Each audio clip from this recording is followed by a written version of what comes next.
We're live from the regular season finale for St. Louis FC this evening as they play host to Oklahoma City Energy. This evening's St. Louis FC match is brought to you by the Cheshire St. Louis and LHN. For bookings and more information, visit CheshireSTL.com. Chris Whittingham alongside the former Manchester United goalkeeper Gary Bailey for commentary of this one. St. Louis, Oklahoma City Energy from the Toyota Stadium. The fans marching in to the Toyota to see their team make the playoffs for the first time in club history. St. Louis currently sitting in 7th in the table, 3 points clear of San Antonio, below that playoff line. A win or a draw, Gary, and it's job done. It is, and what a great position for St. Louis to be in. At the end of the season, they just need that 1 point at home. Here's a look at the table, and that would take them on to 53 points, and they couldn't be caught. So wonderful. That's what you want. Don't mess it up, St. Louis, because a loss, and suddenly it opens the door to San Antonio knocking them out. Yeah, if they lost and both Stowe Park Rangers and San Antonio FC won, they would be out of the postseason on the tiebreaker, which is wins. It is not goal difference, it is wins. San Antonio would be on 15 with a victory. Now let's take a look at our player to watch this evening, and that is Corey Herzog. He's partnering with Michael Cox. He scored the winner in the week in their 1-0 victory against Tulsa Roughnecks. Yeah, this was a penalty earlier in the season. Here's the goal you're talking about. Good win, the header there. Another header one, and he's the quickest to respond. Little flick of the foot as the ball comes in here, gets up in front of the keeper, and that was a crucial goal by Corey Herzog. And Corey Herzog now on 4 for the season, partnering with Michael Cox. Kyle Gregg, who has led the line at times season for St. Louis, is not available due to injuries. So you have a look at continued work from Corey Herzog, wearing the bleach blonde hair, and he'll be trying to lead the line and leading St. Louis towards a victory this evening. St. Louis, win or a draw, and they're into the postseason for the first time. They can be as high as 6th in the Western Conference, but they're going to have to get the job done tonight against Oklahoma City Energy. Kickoff and lineups are coming up next.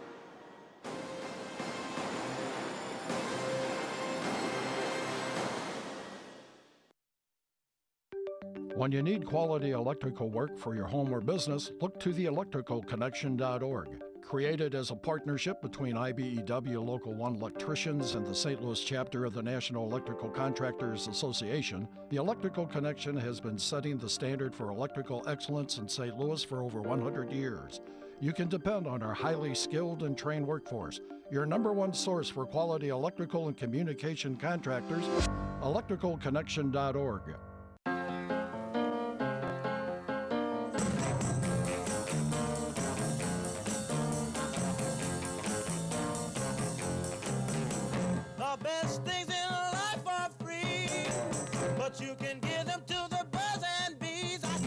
There's really only one place where the carpets are always red and the stars are everywhere you look.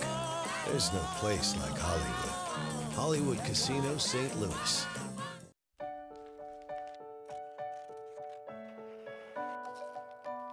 A lottery ticket is so much more than a piece of paper. It's wonder, opportunity, dreams. And not just for players. 100% of the profits from every Missouri Lottery ticket you play goes back to schools, teachers, and students. Play it forward with the Missouri Lottery. At Toyota, safety isn't an option, it's standard. So features like lane departure alert and pre-collision system are always included on every single Toyota RAV4. To get similar features on a CR-V, Honda charges over $2,000. They shouldn't, we don't. Tested, trusted Toyota. Get $2,500 customer cash on a new 2018 RAV4 or get 0% APR financing on a new 2018 RAV4. Find your Toyota at buyatoyota.com. Toyota, let's go places. Welcome in to tonight's St. Louis FC match taking on Oklahoma City Energy. Soccer balls are brought to you by Select. For deals and more, go to selectsportamerica.com. As we will now go back to earlier on in the campaign. It was towards the beginning of the season. These two teams met at the TAP Stadium. This is around the time that Oklahoma City Energy were on a nosedive to start the season. And it was actually a player who is not on the bench today for Oklahoma City Energy who got the game's only goal for St. Louis. This was a mid-season transfer on a rainy day at the Taft Stadium. Christian Valesky taking advantage of the defensive mistakes, slotting home. He now plays for Oklahoma City Energy, not in the squad today, but he scored 9 goals since transferring from St. Louis. I think St. Louis are happy he's not playing. It's the last thing you want is a former player of yours come along and shoot you in the foot on the final day of the season. So relief for St. Louis, no doubt. As we now move into our starting lineups, they're brought to you by Schlafly Brewery. As here is the 4-2-3 setup for OKC Energy manager Steve Cook. Yeah, nicely set up. Those two holding midfielders, Barrel and Rasmussen, will allow the front three and Deshaun Brown to attack. And then you've got your back four and keeper, and also sort of in green. Take a look at St. Louis. Kyle Gregg is not available due to injury. Michael Cox, Corey Herzog leading the line. And yeah, a team that's very solid in that 4-4-2. Lewis Hilton worked so hard in midfield. Joey Calistri has a bit of skill wide. And Corey Herzog, as we mentioned, will be the danger up front. Fanuel Kavita coming in at right back, along with Fink and Reynolds, the 3 most appearing defensemen. As we're just about ready to get started, St. Louis in a vital match are home to Oklahoma City Energy. Referee Malik Badawi getting us started. St. Louis currently sitting on 52 points in the Western Conference. A win or a draw here on the final match day of the USL regular season, and they're through into the playoffs. Lose, and it gets a bit nervy. They'll be scoreboard watching with San Antonio and Soap Park Rangers still to play. If those two teams win, St. Louis will be out if they lose today, but they don't have to focus on other teams. They just have to worry about getting this job done. Meanwhile, for Oklahoma City Energy, I'd say it's a job well done from them after a poor start to the season in which they lost 8 of their first 9 matches. We're making a run towards the end of the season to try and climb back into those playoff places, but have just 2 wins from their last 6, and now well off the pace in the Western Conference. But still an opportunity for Steve Cook to look ahead towards next season. He's been afforded some resources. Deshaun Brown is leading the line tonight, is on a contract through next season as the opportunity is into the penalty area for Alex Dixon. Played out for a corner for Oklahoma City Energy. Yeah, for OKC, they're playing for contracts, and that's what you want as a player. You want to impress no matter where you are in the league. You never know who's watching. You never know which manager might want to sign you up. So these players, even though it's been a disappointing season, they've got something to prove here tonight. Proven a bunch over the last half of the season, but just falling short. Too big of a hole in the end as the corner will be swung in towards that back post. Gomez out to punch and getting enough on it, and away convincingly by Tony Walls. Lovely touch there from Dakers, allowing Herzog to try and play on, but out of play for a throw-in. A lovely evening in St. Louis. Temperatures in the low to mid-50s. Well, Corey Herzog, we saw him there. He'd love to score an important goal tonight, and I think you summed it up very simply for St. Louis. Don't worry about other teams. Just get the draw at least, and probably they want to win just to be 100% sure. Just do your business, and you don't have to worry about other teams, and you can sleep well tonight, because one of those games is later on, and the other one is tomorrow. The last thing you want to be doing is depending on other results. So St. Louis, it's all over to you. We will be keeping an eye on San Antonio playing host to Rio Grande Valley. Soap Park Rangers tomorrow also figuring in the seeding picture. They take on LA Galaxy 2 tomorrow. Another game going on later tonight will have implications on seeding, as Portland Timbers 2, who currently sit in 6th, are away to Phoenix Rising, which is a very difficult fixture throughout this league campaign. St. Louis with a victory and Portland Timbers 2 dropping points will move into 6th place, and perhaps a better playoff matchup depending on the results in the top 3. If you finish 7th or 8th, away matches to either Orange County or Phoenix Rising await. Those will surely be difficult.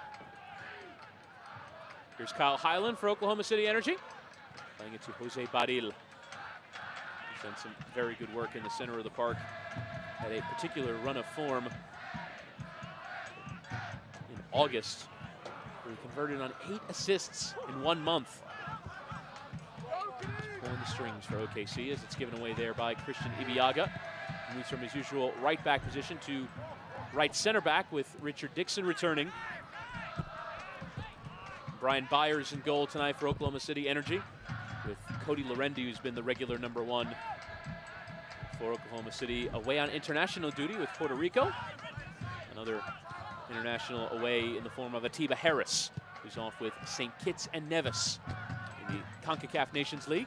It was interesting. I was looking at the number of players from the USL who are on international duty, and I can't remember the exact number, but it looked like it was around the sort of 15 mark, which is amazing for this league to have so many international players playing in the league. Without question, and you will see the growth of CONCACAF nations in the Nations League, and you'd imagine that's an opportunity for yet more international flavor to come into this league. Sam Fink. Got the sound of the hooligans in the background as always. Wonderful, great vibe, and I think they're going to be partying tonight. If St. Louis can get the 1 point they need, or the 3 points that will relax everybody, and they'll be partying afterwards, because it's been a long season, and a season at times when they've been out of the top 8, and it must have been stressful for some of those fans. Also a supporters group that has never seen their home club make the playoffs. And Anthony Poulos, in his first year in charge, is looking to get that job done. You mentioned the difficulties being in and out, being the team right on the line. Dealt with a ton of injuries as well on this campaign too. It's been tough, but they really got hot towards that middle stage of the season. Went on a run of form, and really since then they haven't really looked back. And now comfortably into the postseason at the moment. Now we shouldn't say that that job is done yet. Yep. 90 or 85 very important minutes to come, but they're missing both Wolf Fall and Kyle Gregg, who I think are two of their top players, and get those back, get into the playoffs firstly, get those two players back, and who knows how far St. Louis can go. Maybe all the way. Yeah, obviously playing away from home in the postseason is always difficult. Even more so, let's say, of the matchups that could potentially face them, at Phoenix would probably be the most difficult, just because they've really made the Phoenix Rising Soccer Complex a fortress. But away to Orange County is a difficult fixture, as is away to Sacramento Republic. They'll play in front of sellout crowds. It will not be easy sledding, but that's not what Anthony Poulos would have wanted. He knows that it's going to be tough, and you've got to get the job done. Well, they held on at Phoenix. It was only in the 81st, 82nd minute that Phoenix eventually got the breakthrough, and they felt St. Louis that they could have gone on to have won that game. So I don't think they'll be scared to take on the likes of Phoenix or Orange County. Obviously, the higher up you go, probably the slightly easier match you get. But it's a case of confidence. They've got good form at the right time. If they can get Wolf Fall and Kyle Gregg fit as well. Wow, who's to say they couldn't go all the way? So certainly the St. Louligans feel they can. Here's Badil. Now for Richard Dixon, the Jamaican.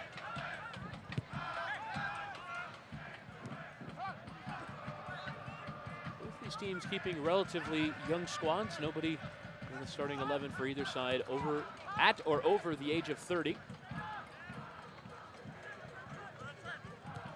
There's Badil. See Oklahoma City Energy just trying to pass out. St. Louis haven't really had a run with the ball. Really pleased to see the stands packed. I would have imagined the word got out about how big this match is and what big of an opportunity this is for St. Louis to make the postseason. As Dakers wins the ball back and now can carry on his way, receives the ball back from Corey Herzog. Try to get the better there of Drew Becky, who came across, or rather Philip Rasmussen, the Dane, getting that job done.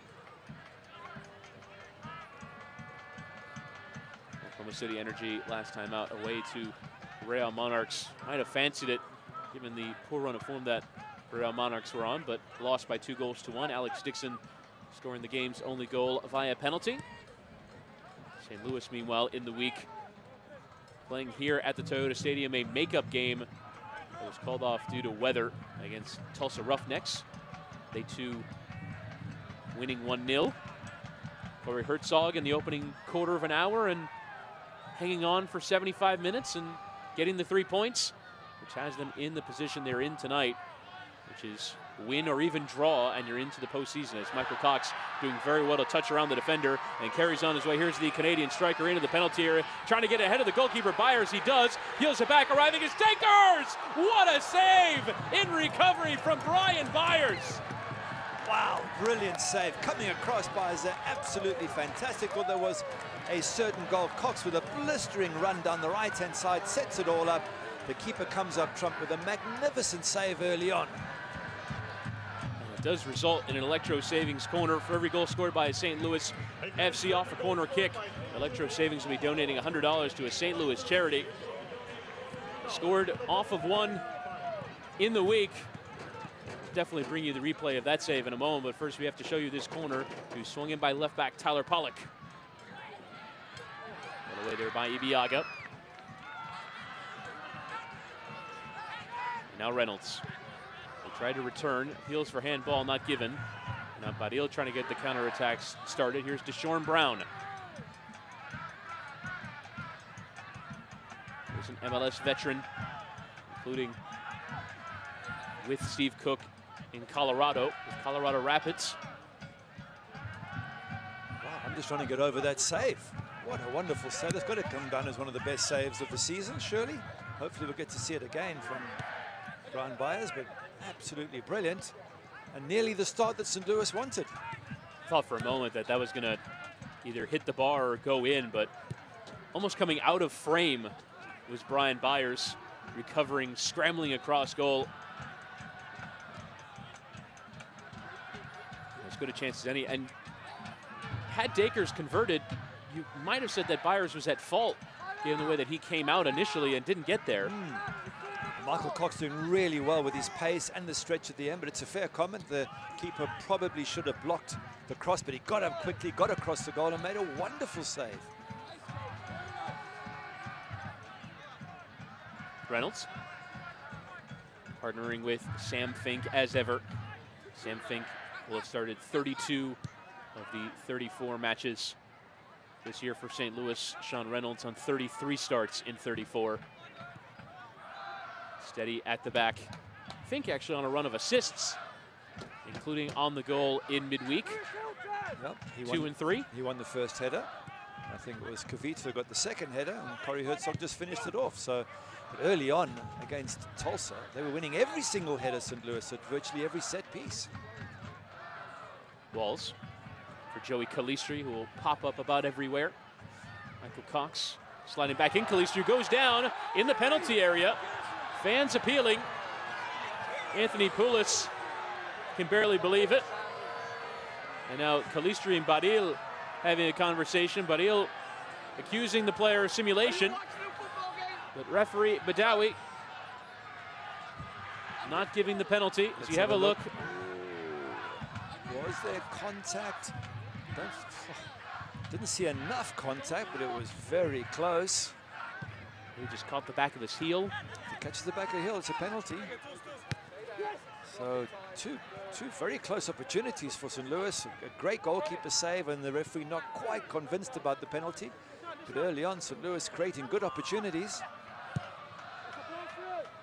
Great ball. Yeah, from Rasmussen to find Kyle Hyland, the left back. Jose Badil. Switch it again. This time for Richard Dixon, moving that midfield 4 around. The cross is sent in. It was a decent one. Away by Kavita. Very calmly sticks out his right to get it away. Hilton.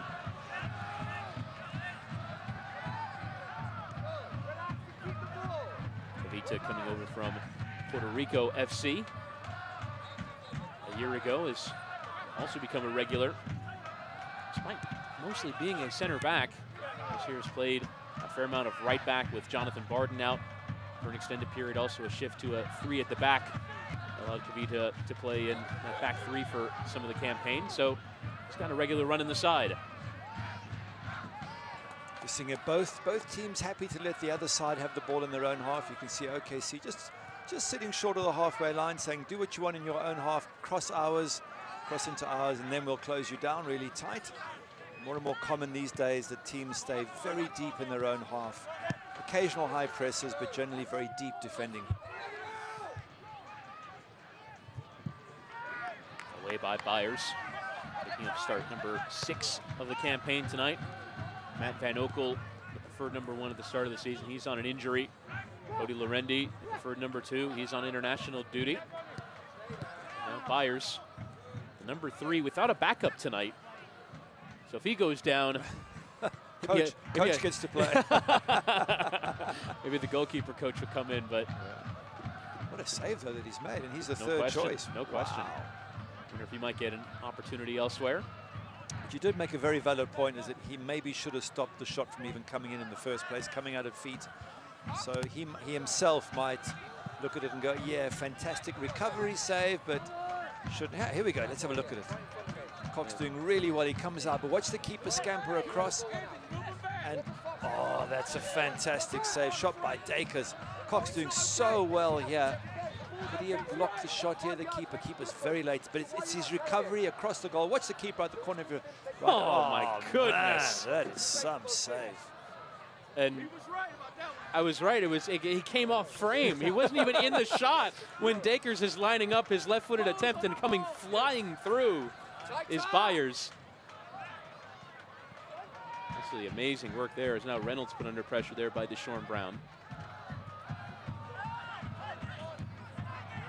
Richard Dixon poked through back towards Brown. Doing very well to step in front. First was Fink.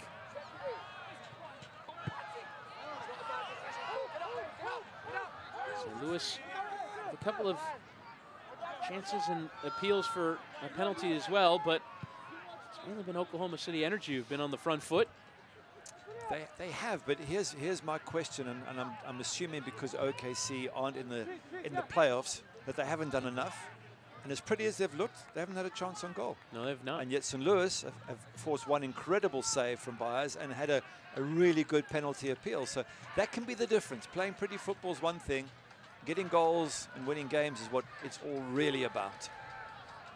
But if we are saying that St. Louis have obviously much more to play for than Oklahoma City Energy, they're at home, you'd think they'd be the ones on the front foot, but you wonder if perhaps this is a tactic, you know, maybe bunker in, hit on the counter, which they did for that chance for Michael Cox. Just one touch around the defender and he's away, but a bit counterintuitive tonight. Yeah, well, coaches sometimes find teams that are vulnerable on the counter-attack and they lure them in. That could be what Anthony Pulis is doing, or it could just be that OKC have really played well first 10, 15 minutes, kept it, and St. Louis is struggling to get a hold of the ball. Either way, you know what, no matter what we say, there's only one thing important here tonight for St. Louis. They need to get that 1 point. Yes, get the point. But I did ask you before the broadcast, if you're Anthony Pulis, do you go for the draw? But you think that might be a bit risky here at home? I think it's risky. Have a look there at the log standings. I think it's risky because you can be level with 5 minutes to go. OKC score a great goal and then you're out, or potentially out, if the other two teams win their games, which you have to assume they will. You know, at home, St. Louis are good enough to go and win this game. And that they have to believe that, they have to see it through. And I think you will see over 90 minutes, they will commit themselves totally to making sure they come away with a win. They don't want to be going into the last few minutes hoping to hold on to a draw. Nothing worse than doing that, because just one mistake and your entire season goes down the tubes. St. Louis have played very well at the Toyota Stadium.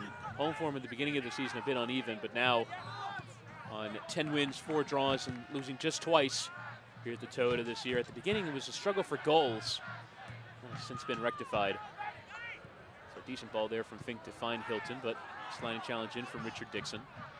Play on after the challenge from Dixon, says the referee. Calistri. All the way back between the defenders. The 8th meeting between these two clubs. Oklahoma City Energy are yet to win. There actually have been 5 draws between these two sides. 2 victories for St. Louis, including a 1-0 earlier on the campaign. Christian Valesky, the lone scorer for St. Louis in the game. He now plays for Oklahoma City Energy after a midseason transfer, as Michael Cox is on the edge of the penalty area. We'll leave it back here as the cross is sent in towards Herzog, who gets decent purchase on the header, but always sailing over the bar. Appeals for offside, but a harmless chance in the end. It's a good idea, though. He goes thumbs up, thank you. The ball wasn't too bad. Couldn't quite adjust himself to head it down. I don't know if he was offside. I haven't been able to see if the linesman's flag went up, but just a little bit more on that, and Corey could have maybe put that in the far post, but it shows what a threat he can be with good service.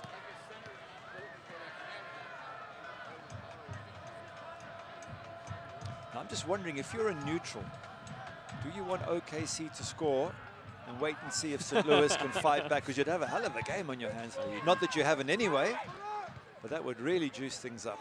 Certainly pack on the drama here. Having said that, I'm sure Anthony Pulis will have words with me next week for even suggesting that. He would not be pleased. Here's Dakers. On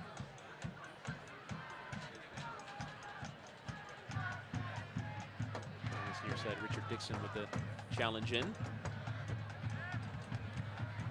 Byers now under a bit of pressure from Cox and just getting it away. Tony Walls. He's been asked to do a variety of jobs since returning from injury, including playing some right back. Middle of the pitch, an area where St. Louis should have some depth, but injuries have kind of changed that math throughout the season. Here's Pollock. He'll play the 1-2 with Herzog, going to try and return, but his run impeded. And Herzog's ball coming to nothing in the end, and out for a goal kick. Every time Corey Herzog gets the ball, you think, well, he can do something. He's got that ability, that sort of pace over 4 or 5 yards, clever feet, good footballing brain. He's someone OKC will have to keep an eye on in this match. Question is it a trippy? He plays the ball. I think he leaves his foot dangling. And referee Malik Badawi doesn't buy that. There's Anthony Pulis pushing his team. As a coach, the last thing you want is on the final day of the season that something goes wrong. OKC with nothing to play for, relax, play good football, knock it about, score a couple of goals, and your season's over. It's still a very stressful time for any coach, and I think Anthony Pulis would love nothing more than to get 2 or 3 goals on the scoreboard, kick back, wave at the fans, just relax. The last thing he wants is to be chasing this game. As you see there on the top of your screen, San Antonio, the game we're keeping an eye on. They are also roughly 21 minutes in, and it's still 0-0. They have to win. San Antonio have. Yes, they no must choice. win. They must win. And scoreboard watch as well. Now, if either St. Louis or Swope Park lose, as the opportunity is on there for Pollock, but dealt with well there by Richard Dixon, then San Antonio can potentially climb up the table depending on how much Swope Park win by with goal difference, as Dakers will try and strike from a long way out, but never really threatening Byers' goal. But this is the portion of the season where tiebreakers are watched, and all kinds of concern for these clubs in and around the playoff line. Steve Cook would not be worrying about that. Yeah, he's busy wondering about next season, I would assume. Yeah, which players do I keep? Who do I have to replace? And you have to think he'd also be he'd have to ask himself what went wrong at the beginning, because this side, after 10 matches, has been averaging about 1.6 points per game, which should get you in and around these playoff places. But losing 8 of 9, 9 of 10, it just can get demoralizing for a team. You would think it might have sent them down and out, like it sent Tulsa Roughnecks down and out, but Oklahoma City Energy recovering, and you just wonder if they could have stopped that slide 2 or 3 games earlier, picked up a couple more points. They'd be in a position where they could be the team in 9th, chasing St. Louis this evening. Yep, I'm sure he does ask himself and his fellow coaches, his coaching staff, the same question. But that's history now. He's probably looking at it thinking, right, how do I take this good form into next season?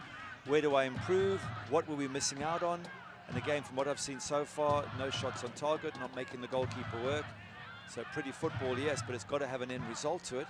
And he'll be figuring all that out. And maybe just adding 1 or 2 players could make all the difference next season. So if you're an OKC fan, it could still be a wonderful 2019, especially if you're going to go by recent form. Oklahoma City Energy, a club that one of the better ones in USL, will not have missed the playoffs since 2014. They've made the conference finals in 2015 and 2017, as well as the finals given against Michael Cox there in the center of the park. But making the conference finals a year ago, changing manager in the offseason, and just didn't get off to the best of starts. As there you see Cox with a little bit of a shove there at Highland. Not too much, but in the air, it's always dangerous. I think Highland probably just overplayed it a touch, as any good professional would.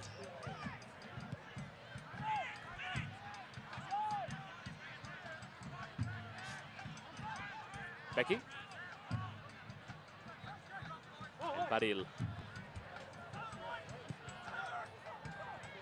Played here with Marco Bustos, but he losing out. Able to win it back, the ex-Vancouver Whitecaps midfielder. Pollock.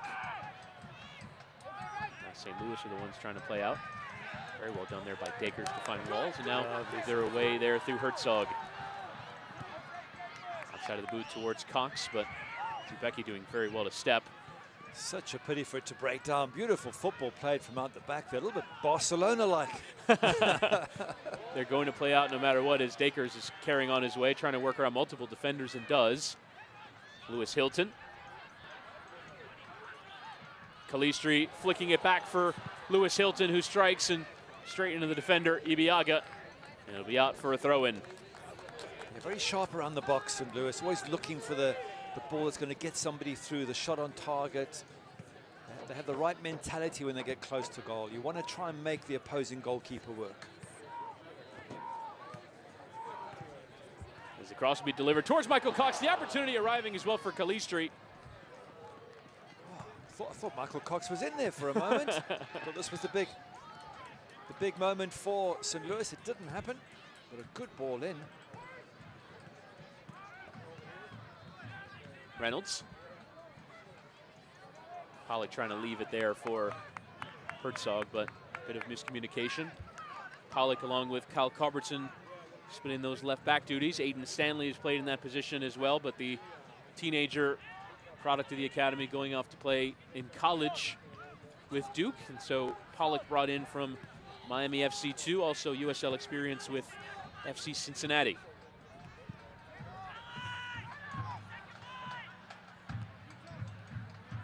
Walls with the header. Dealt with there by Becky and forward by Kyle Highland. Just sense that St. Louis are getting more of a control of this game now. Early on it was all OKC, but slowly the home side are dominating. And the cross is delivered there by Dakers. Highland away, but Pollock might still be able to win it off of Alex Dixon. His top scorer for Oklahoma City Energy on 11 in his second season with the club. Scored 7 a year ago, so regular contributor to positive things for this club since joining.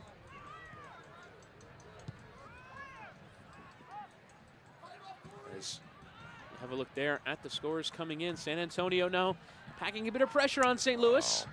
It's 1-0, also at the Toyota Stadium, the San Antonio edition. Ever Guzman with the goal for San Antonio FC. So now both teams have a positive result. St. Louis still on the draw. St. Louis will be a point clear of San Antonio, but Oklahoma City Energy goal would change things. San Antonio holding up their end, home against the side towards the bottom of the Western Conference. So you have a look at the live table. San Antonio would move on to 52 with that victory and be right in that pack as Dixon, both Alex and Richard trying to win the ball. The referee having to go over and just mediate a situation. Some discussion whether that was a late high boot. Let's have a look at it again.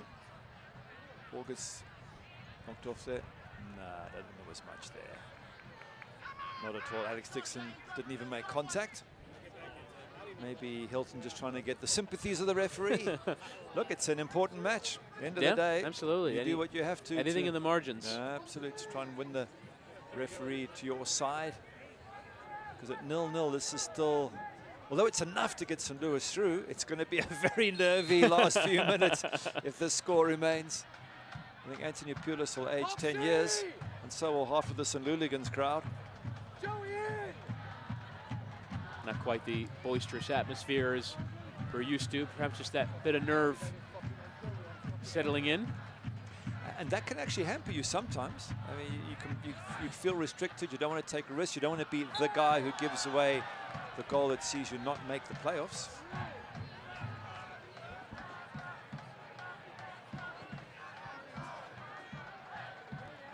Fink. And Reynolds. St. Louis, as you said, getting a bit more of a grip on the game. Still OKC in their own half. So to St. Louis, you want to play in your half, do whatever you want to do. We're just going to wait for you to cross the halfway line, and then as you cross, we're going to close you down. Force you back. There's the odd little white shirt that crosses the halfway line, but they seem very happy to let St. Louis have it in their own half and try and deny them space in their half. Dakers not quite communicating with Calistri, who normally will play as wide players, but cutting inside there.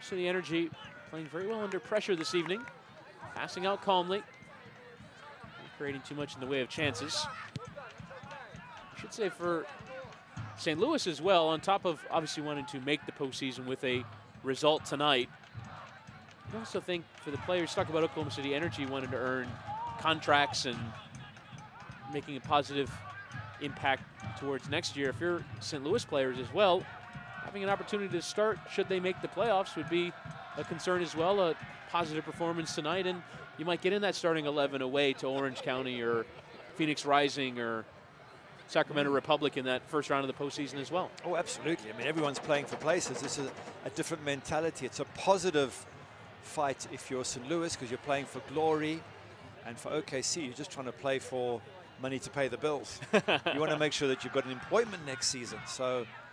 And I think that's why we're seeing OKC putting in a decent shift and working hard, because there's a lot at stake for them as well.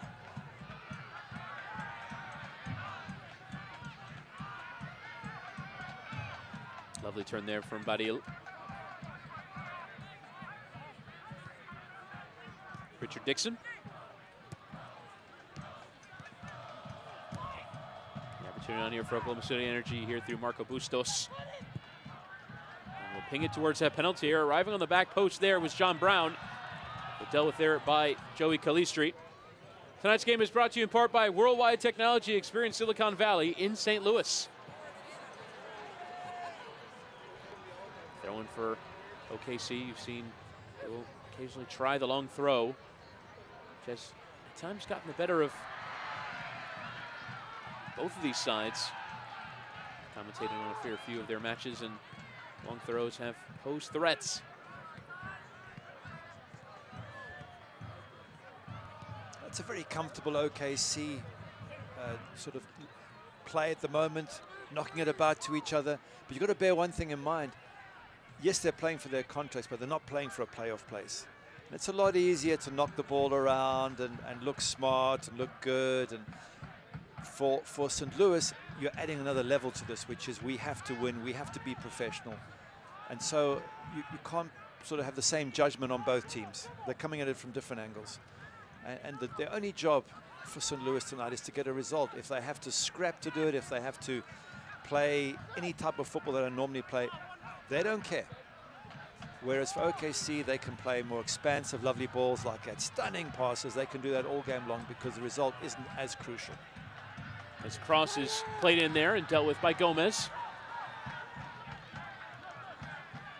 There is no question that that lack of pressure does allow you to play in a different way. Oklahoma City Energy have looked calm. They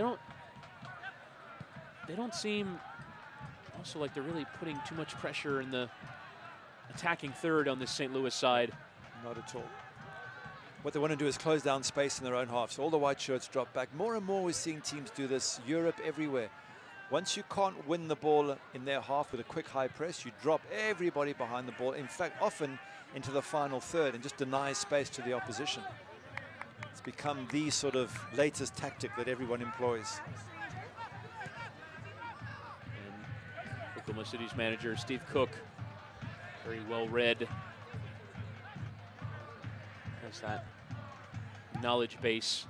We were talking to him ahead of the first match of the season against Tulsa. He was citing a particular Portuguese manager. I didn't quite get the name, but it's like, I learned this whole way of thinking about the game. It's not just about systems, it's about reacting to the game as it comes along, and he had all these big ideas You're not talking about the most successful current manager in the world, are you? That Portuguese manager? No, not Jose Mourinho. No, not. It was. Just checking. No, if it was a major name, I would have remembered it. But it was almost more of a philosopher than a manager about the game and thinking about these big ideas. Didn't quite come off for him at the beginning, but eventually it did take hold, and Oklahoma City started getting some better results. But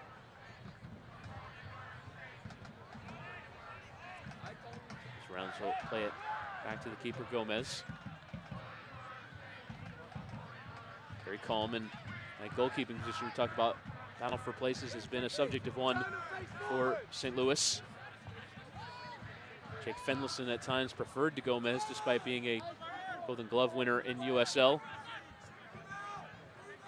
Well, it's healthy competition is what you want in all positions around the pitch. Goalkeepers are no different. And generally, it makes each player perform to a higher level when they know that they could lose their position to someone who's virtually as good as they are. Corey Herzog just trying to... Oh, that was a little nasty off the ball moment. That's going to get him booked. He's not careful. Corey Herzog with the challenge on Philip Rasmussen. And the referee, Malik Badawi, is going to have a conversation here. Steve Cook wouldn't be pleased with that tackle. Something went on there. I thought I saw Corey just kick out, which he's lucky not to get a yellow card for. And he's saying to the ref, I did nothing. I'm not entirely sure about that, but either way, there's a lot at stake, and tempers are going to be frayed in this match. And the longer it goes on, and we said at the beginning, if you're a neutral, you'd either want OKC to score or for it to remain close. And that's what it is. This could end up being a really nail-biting last 10-15 minutes. I wonder if Herzog maybe just feeling a bit of that pressure, trying to win the ball back, being a bit over-aggressive to do so. Baril. And Philip Rasmussen, the Dane. That season-ending knee surgery a year ago. And came back into the team towards the beginning of the season. He's a lovely passer of the ball, Rasmussen.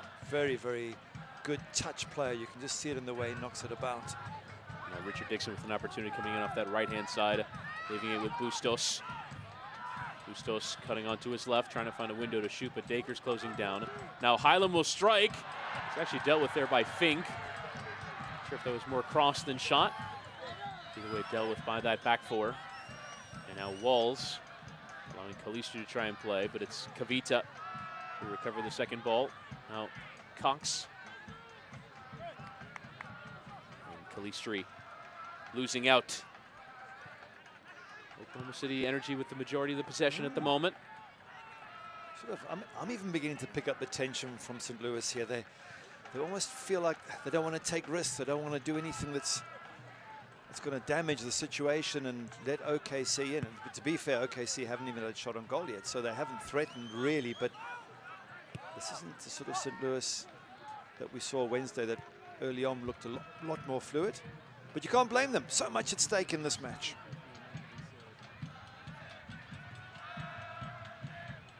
Here's Brown, Deshaun Brown losing out.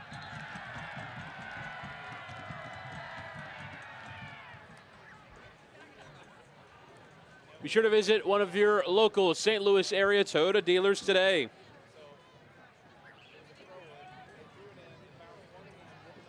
Throw in for St. Louis FC. Just to reset, need a win or a draw to get into the postseason. I want to climb up the table as well because the sides in the top three, despite being one of the prestige sides in USL, Sacramento Republic have certainly been beatable at times, even at Papa Murphy's Park. St. Louis doing that job earlier this season, getting a draw away from home. So they would have to win? Win and get some help as well from Portland Timbers 2. They'd have to lose PT2 away to Phoenix Rising. Ooh, very possible. As you see there, Portland on 52 points. Should St. Louis win and Portland lose, St. Louis would be able to climb above them in the table. So lots at stake here. Job number one, just get yourself into the playoffs, St. Louis. The longer this goes on at 0-0, you sense that the sort of fear and concern of the whole season going away from you is going to grow and grow. This is a header. Sam Fink just not quite getting on the end of it properly. Neither header back towards his players. And the captain will know just what this means to all his fellow players and to his managers. So tensions building by the minute. Herzog trying to carry on his way. It's a strike towards goal, but went straight into the defender. So we're really going to get through anyway.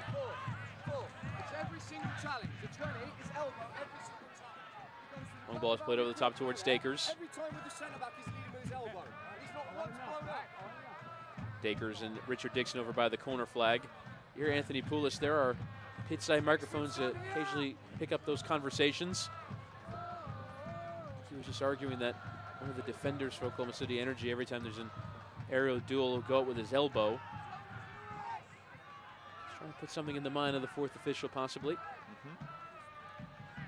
Without video review, it's very difficult to pick those up. With VAR, any late elbows or penalty appeals, you know it's going to have a closer look by someone who can go into the details of it. But these sort of matches, you rely on the officials to see things, and sometimes, as you say, you've got to put a little picture in their head just to help. It's all part of professionalism, as long as it's done in the right way.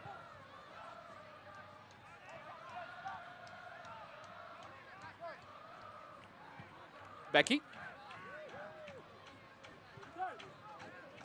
First time in USL coming from North Carolina FC. I'm just wondering at what point St. Louis decide that a draw is enough. Because they seem to be... That might have already happened. You could be right. It's just they seem to be less and less intent on pushing forward in numbers and more intent on denying OKC any access to their goal.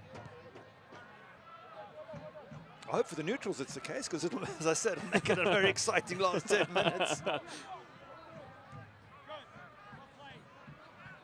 Ibiaga. The feet of Alex Dixon, didn't get his feet right, but does win the ball back. Tried the back heel for his right back, Richard Dixon, but didn't come off. Well, I won't say that St. Louis have gone as far as time wasting. They're certainly taking their time. And have that sense of intent and purpose. Maybe we'll identify the last 20 minutes as an opportunity to go and get some goals. They have Albert Dikwa on the bench, who can certainly provide that counter-attack. Yeah, he'd be a good option to bring on. He's so quick, Dikwa, and he might provide a different type of threat to the OKC defense. Now this I don't get. If you as a goalkeeper, Thomas Gomez, if you slip or you twist your ankle and you can't get up, you're miles away from your goal. You know, let the fullback take it from there.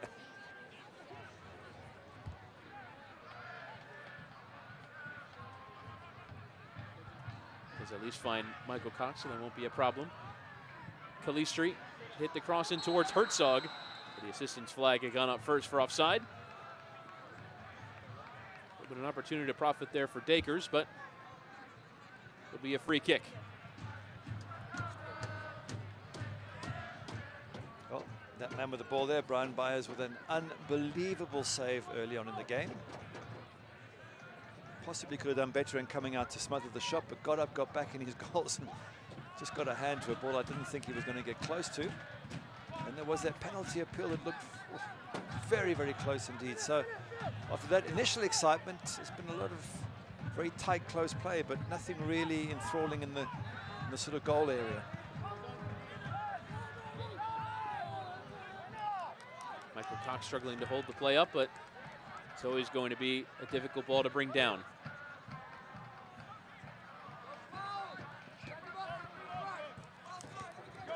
Badil giving it up there for Richard Dixon. See his frustration with the tackles being put in. But Hilton winning out of that scrum, and now Dakers can charge on. Kadeem Dakers cutting in onto his right, and that should be yellow for Jose Badil, and it will be indeed. He's hurt. I think Dakers is hurt. The Spanish central midfielder, just taking a chunk out of Dakers there, who looked like he was in an opportunity to profit. Dakers went down like it hurt more than normal. Let's have a look at it and just see where the contact was. Dakers comes inside nice there. That is nasty.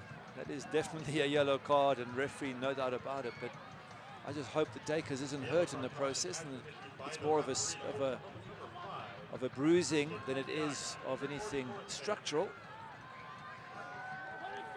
Dakers did look to be on his feet there in the corner of that shot, so we're pleased with that. But this will be a free kick and perhaps an opportunity to strike. This is roughly on the boundary of striking towards goal, potentially catching the keeper out. It would have to be an absolutely flawless free kick from this kind of range.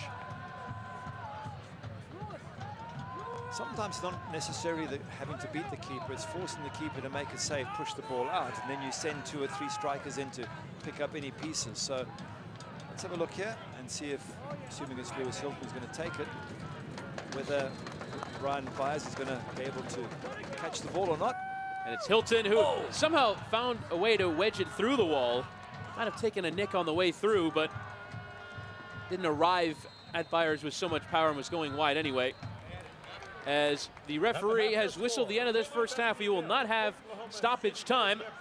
It's been a bit of a cagey first half here, but no doubt the best chance coming to Kadeem Dakers, and that man, Brian Byers, producing one of the saves of the season. We are now into Hollywood Casino halftime. Your score at the break, St. Louis FC 0, Oklahoma City Energy 0.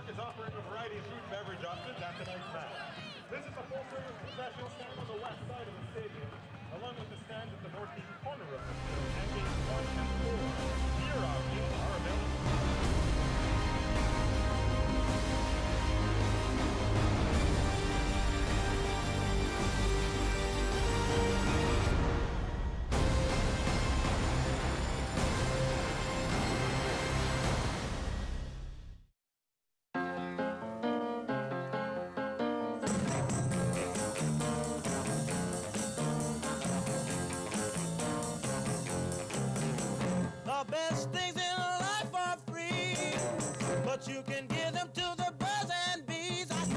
There's really only one place where the carpets are always red and the stars are everywhere you look. There's no place like Hollywood. Hollywood Casino St. Louis. When you need quality electrical work for your home or business, look to the electricalconnection.org. Created as a partnership between IBEW Local 1 electricians and the St. Louis chapter of the National Electrical Contractors Association, the Electrical Connection has been setting the standard for electrical excellence in St. Louis for over 100 years. You can depend on our highly skilled and trained workforce. Your #1 source for quality electrical and communication contractors, electricalconnection.org.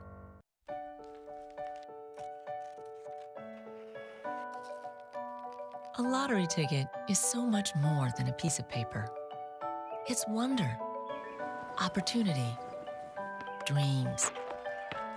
And not just for players. 100% of the profits from every Missouri lottery ticket you play goes back to schools, teachers, and students. Play it forward with the Missouri Lottery. At Toyota, safety isn't an option, it's standard. So features like lane departure alert and pre-collision system are always included on every single Toyota RAV4. To get similar features on a CR-V, Honda charges over $2,000. They shouldn't, we don't. Tested, trusted Toyota. Get $2,500 customer cash on a new 2018 RAV4 or get 0% APR financing on a new 2018 RAV4. Find your Toyota at buyatoyota.com. Toyota, let's go places.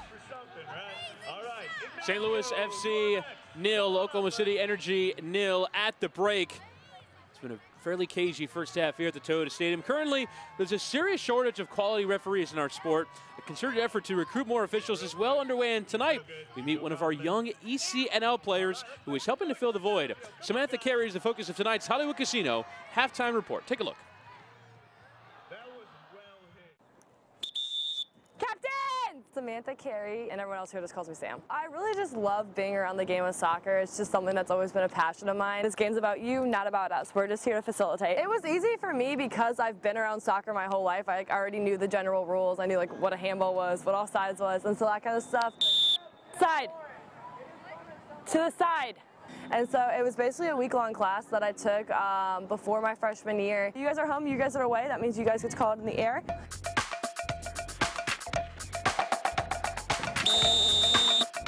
Sam Carey is on our U18-19 team. She's been with the club now, I think, 4 years. She is a unique young lady, an exceptional young lady, actually. Over the last 2 years, she's got into refereeing, and we actually bring her out to do many of our scrimmages that we have, especially with our 13 and 14-year-olds in the spring. She is actually doing a really good job, and I think she's got a bright future if she wants to continue refereeing as well. Sam has been phenomenal. I've been told that she is the real deal when it comes to female referees. She's got the fitness, the willing to learn, and she's got a great knack for the game. But what I'm most impressed with her is her intestinal fortitude. I mean, her mindset is when she starts a game, she's ready to go, and she does it very well. I just recently got my assessment to get my grade 7. So you start as a grade 8 when you're a referee, but then I promoted to a grade 7 after you have done 100 games, and you get assessed, you take a fitness test, and so through that hopefully I can get higher level games and more adult level. We're at 37, 38. Coming this way after play.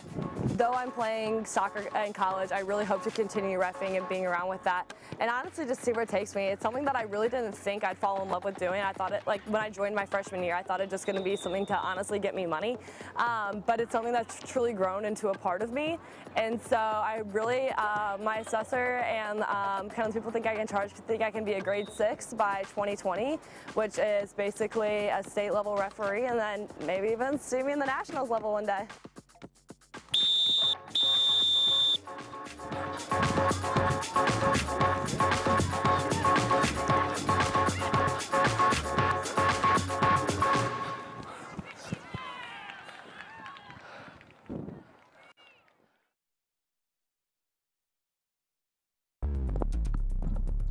At the break, it's St. Louis FC 0 and Oklahoma City Energy 0. Have a look at the table.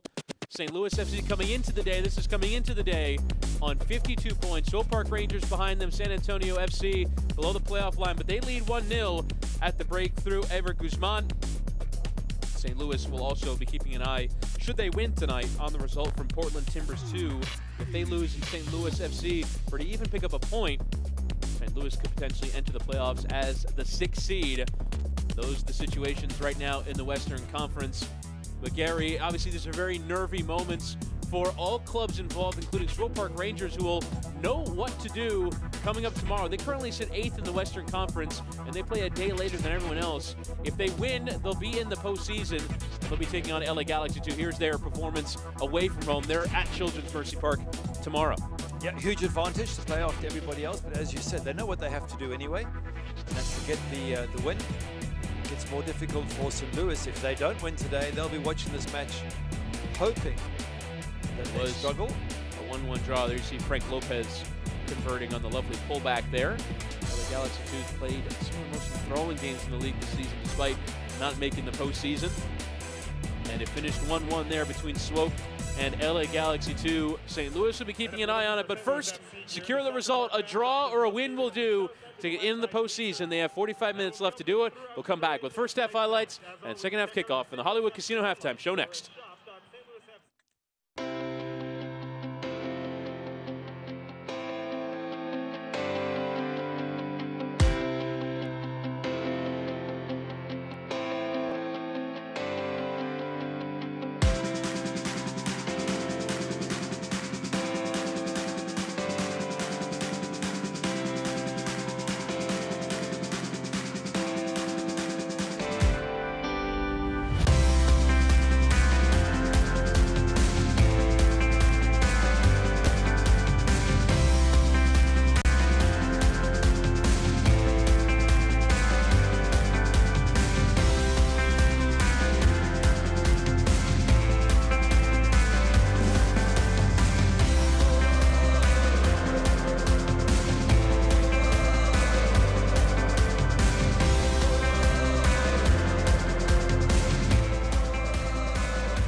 Coming to a stadium near you in 2019, the USL Championship, which we now recognize as USL, but League One entering the year next year with some new markets, some new cities coming into the league, and League Two, currently known as PDL, will kind of offer that path towards professional soccer for U23 players. In the end, a pyramid that is starting to really sort of concentrate and make sense for development of the sport in this country.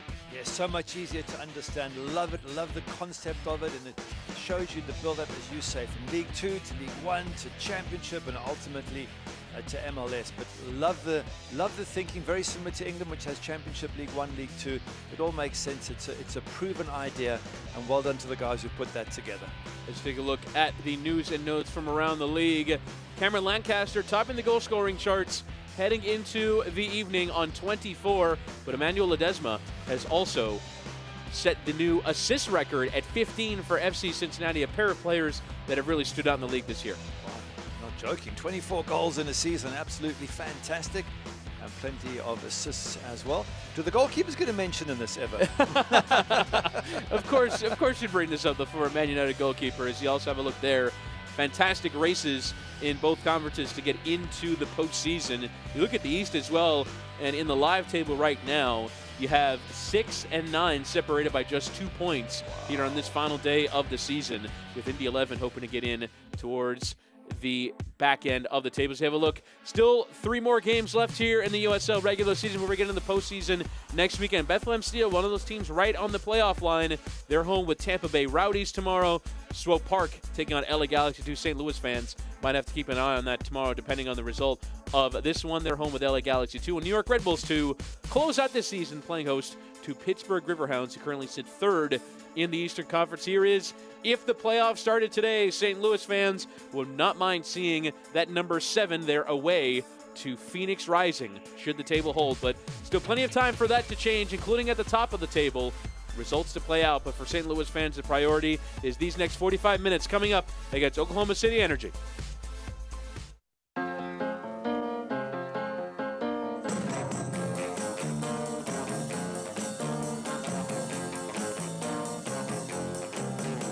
The best things in life are free, but you can give them to the birds and bees. There's really only one place where the carpets are always red and the stars are everywhere you look. There's no place like Hollywood. Hollywood Casino St. Louis.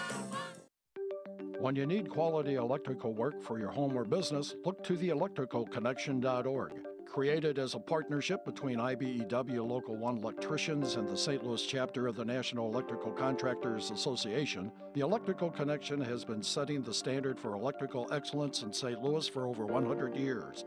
You can depend on our highly skilled and trained workforce. Your #1 source for quality electrical and communication contractors, electricalconnection.org. At Toyota, safety isn't an option, it's standard. So features like lane departure alert and pre-collision system are always included on every single Toyota RAV4. To get similar features on a CR-V, Honda charges over $2,000. They shouldn't, we don't. Tested, trusted Toyota.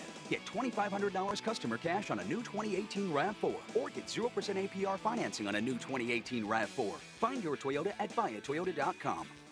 Toyota, let's go places.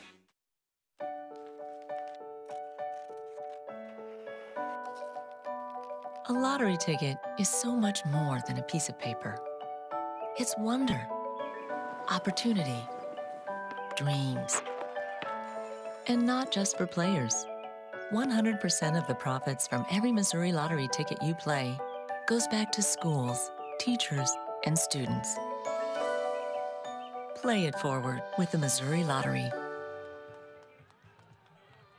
In the Hollywood Casino halftime show, St. Louis FC 0, Oklahoma City Energy 0. Let's take a look at the first half highlights and how this one played out. Not a great deal of quality opportunities, but this would no doubt be the best one. Michael Cox doing very well down that right-hand side, and Brian Byers getting it wrong initially, but more than making up for it. Oh, it's just an incredible save. No matter how many times you said, I wanted to see initially, oh, there's the shot, there's the angle at which he comes in. I wonder if he could have done more here. Okay, this is a different one. This is the penalty appeal. Okay, they went by quickly, so we couldn't judge that one, and that's the free kick that got blocked from Lewis Hilton. I was just wondering if Byers could have done more to stop Michael Cox in the first place, as we see the free kick. Either way, goalkeeper, great save. Yeah, flying out of frame to go and save that one. Anthony Poulos would not have minded if Byers was unable to recover from that one. And you see these St. Louis players having to warm up a little bit. Both teams warming up in similar fashions. Bit of a colder evening tonight in St. Louis. Temperatures in the low to mid 50s Fahrenheit. Well done to the fans who've turned out then. No question. It's a packed house here at the Toyota Stadium, but it does kind of highlight the difference in one league campaign. Maybe if you're in March, early March, and you're away to Portland, or you're away to Seattle, or you're away in some of the areas of the country where it can be really cold, that can be difficult. Then in the summer, you're playing in absolutely oppressive heat. And then now on the back end of the season, it's back to the cold and perhaps some locale. Now, for St. Louis, if they're away in the first round of the playoffs, Sacramento is probably as bad as you're going to get weather-wise, but away in Orange County, away in Phoenix, those will, from a condition standpoint, those will probably be ideal. Yeah, not like England where it's rain no matter when. August is a slightly warmer rain than February. At least in August, there's like the one fixture at Bournemouth on the South Coast. The sun's nice. Oh, look how lovely it is. Nice. And then there's the two fixtures towards the end of the season where it's like, oh, wow, summer's about to start. The sun's come out again. But the 34 games in between, it's just pure, miserable, raining awfulness. That pretty much sums it up.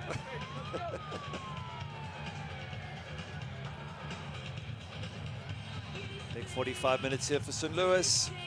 Stating the obvious, but wow, looking forward to this.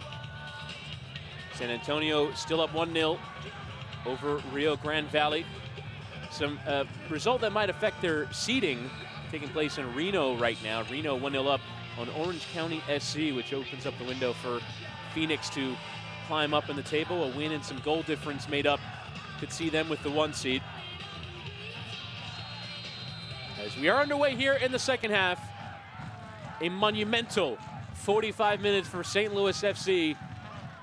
The score holds at 0-0. They'd be into the postseason. A loss, well, some scoreboard watching would begin. It already isn't going particularly great in San Antonio from their point of view, with San Antonio 1-0 up on Rio Grande Valley.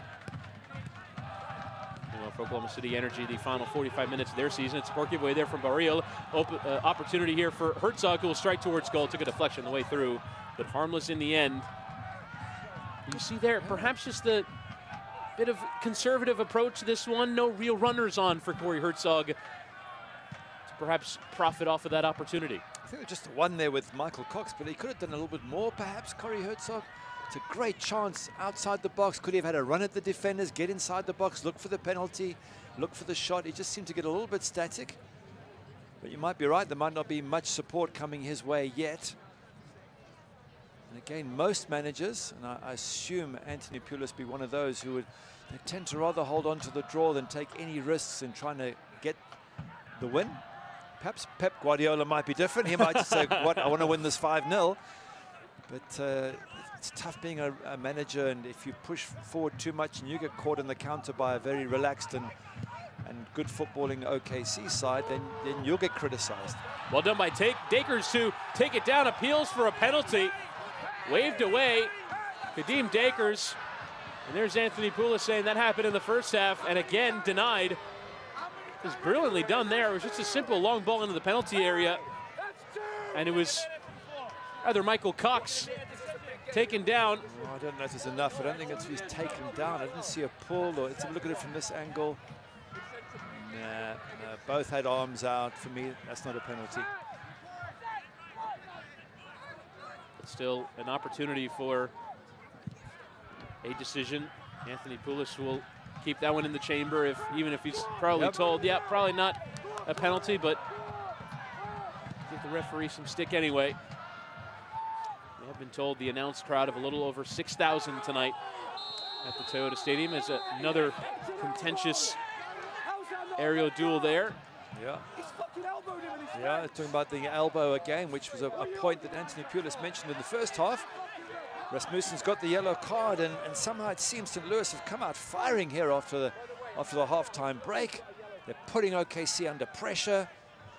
They've had a little half chance on the edge of the box. Michael Cox has been in there, and try to claim a penalty. So it maybe seems that St. Louis have decided to really up their game in this second half. The whole season depends on it, so no reason why they shouldn't push hard for 45 minutes. So it's Rasmussen into the book after Baril went in towards the end of that first half.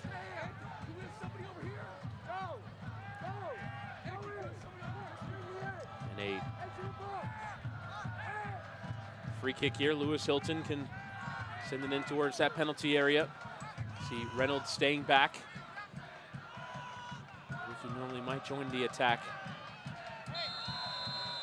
Set piece maybe in the middle of July, but in this game he will stay back in case of a counter, as Hilton will loft it in. Still plenty of green shirts to aim at. Taken down here, Calistri struck towards goal, but deflection on the way through. Kyle Highland playing out of that pressure. There were 4 green shirts around him, and Baril still felt comfortable giving him the ball.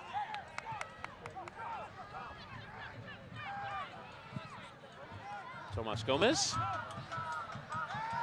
coming together there with Walls. Well won there by St. Louis. Here's Calistri heading towards goal into the penalty area. Peel back across the face of goal. Cut out there by Richard Dixon.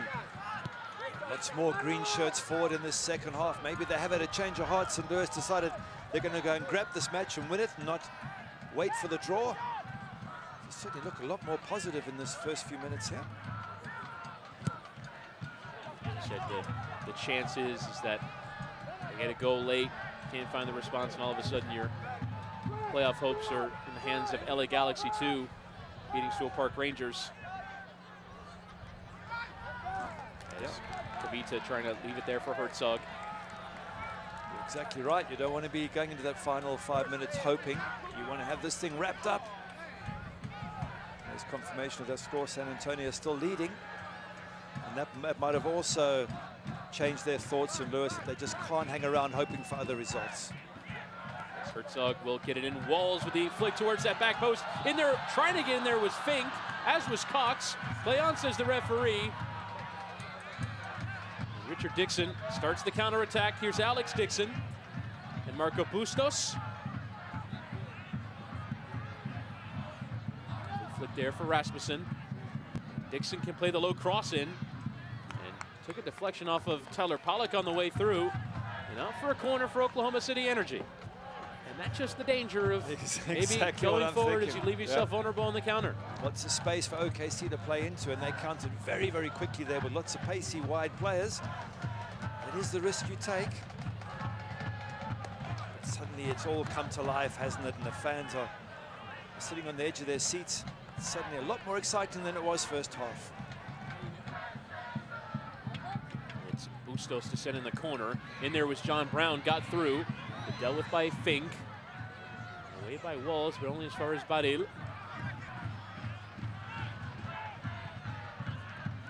St. Louis trying to come out of their shell.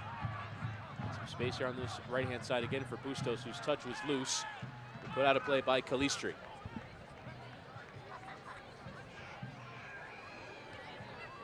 We've got 2 players now on OKC on yellow cards, both the defensive midfielders, Baril and Rasmussen, so they're going to have to be very careful with their tackles from now on. Here's Bustos. His left-footed cross, a decent one, but over the head of John Brown and out for a goal kick.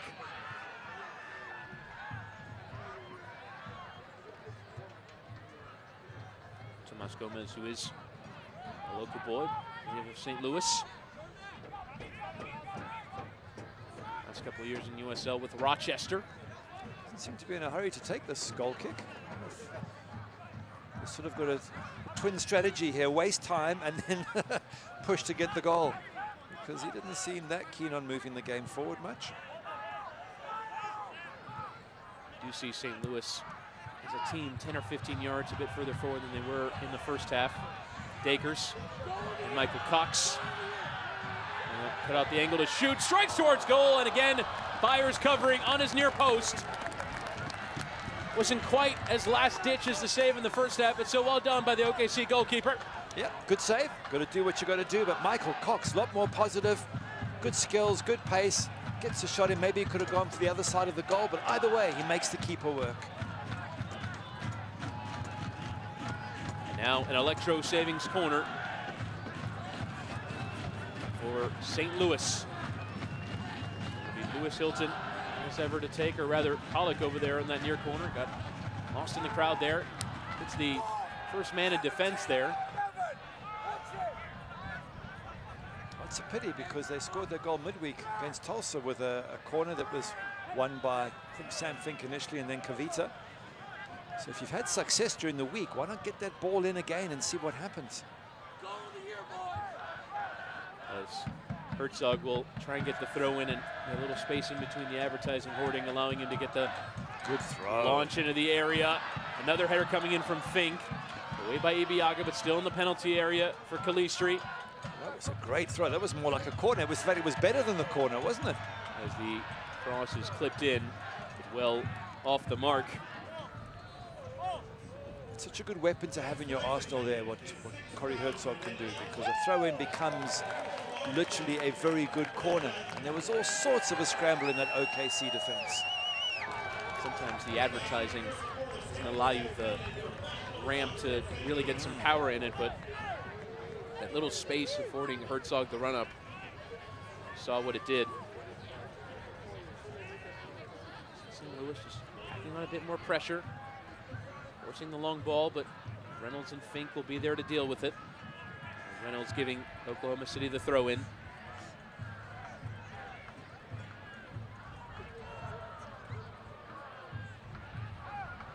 Fantastic to see the stands packed here at the Toyota Stadium. As Richard Dixon plays in Brown. Sean Brown dispossessed. Michael Cox trying to turn out of the pressure, and I believe that's Rasmussen again. He's already on a yellow. This is a decent strike from 40 yards out. The whistle had gone, but not terrible. I think that was Highland. Yeah, Michael Cox there, very sharp, very quick. He's caused a few problems already in this match. As Hilton will play it for Herzog to chase. Lovely touch to set himself up into the area, goes down. Never going to be a penalty, though the St. Louligans will appeal. That might be a foul, though. Referee still uninterested. It is a goal kick. You see Badil, a little bit of a cheeky smile there. It's hard to see, isn't it, exactly what went on there, but if referees are not sure, they can't give it. Let's have a look again. There's a little bit of hands and all that, but not enough really for anything. Now let's see what happens here. Is there a touch on the shoulder? Again, not enough for me. But so much at stake. Yep. Can't blame Corey for having a go.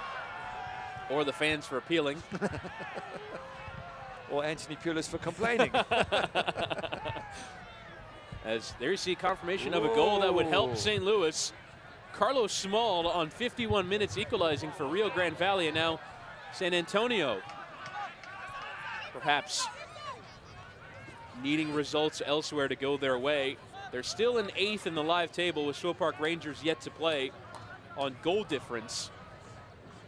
Level on wins with San Antonio, but a draw, or level on points with Show Park, I should say. On the scenarios in a moment, but opportunity for Oklahoma City Energy. The cross comes in, and it nearly went all the way in. Gomez sprawling and hoping it would hit the frame of his goal, and it did. Wow. Not sure that was intentional from Deshaun Brown, but the Jamaican nearly making it 1-0 to the visitors. Oh, that would have been a great strike, although, as you say, probably not meant in the end. St. Louis happy to get away with seeing that hit the crossbar. As Austin Martz now coming on for Kadeem Dakers. Double change prepared by Anthony Pulis, as that change is brought to you by G&W Meats. So Martz and Dikwa being prepared to come on. We'll find out. As appeals for handball not given, and now Martz is away. The substitute with that burst of pace, the fresh legs, the low cross dealt with though by Drew Becky. Nice and positive move this by Anthony Pulis. Again, seeming to indicate that he'd rather go out and win this match than hope to hold on to a draw. But here's that shot from Deshaun. Oh, maybe he meant it. What do you reckon? He had a look at the goal, picked out his spot. I think Deshaun Brown meant that, and it wasn't far away. As Herzog again send the long throw, not quite as good, but still a decent header.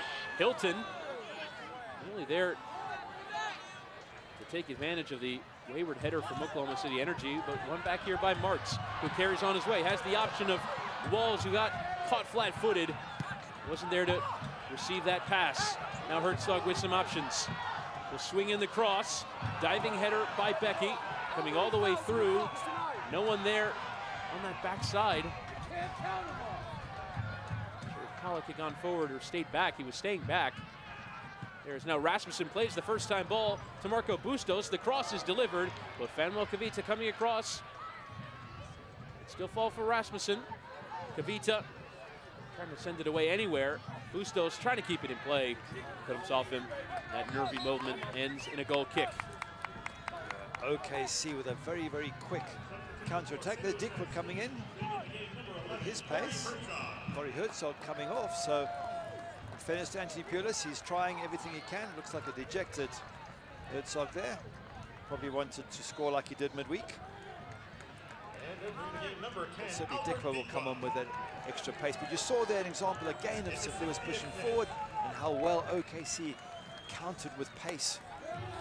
That's the risk that St. Louis are taking, but it's probably a risk worth doing. And there is the change brought to you by G&W Meats. Herzog off and Dikwa on.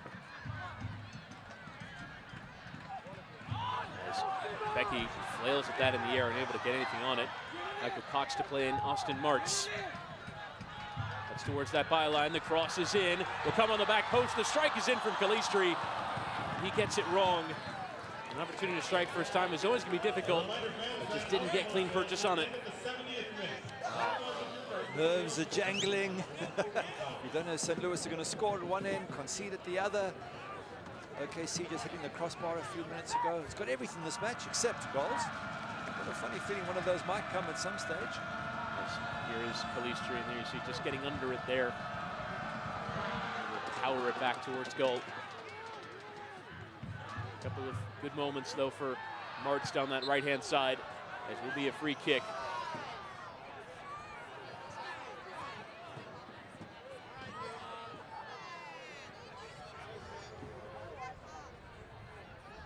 Pressure on the referee. OKC players gathering around, trying to get the ref on their side. I mean, generally it's been a decent match. There hasn't been too much nastiness. Some solid tackles, but just the 2 yellow cards as it stands. And it will be Christian Ibiaga. Put it back in play. Oklahoma City Energy have at times looked to threaten the counter-attack, but just haven't found that final ball.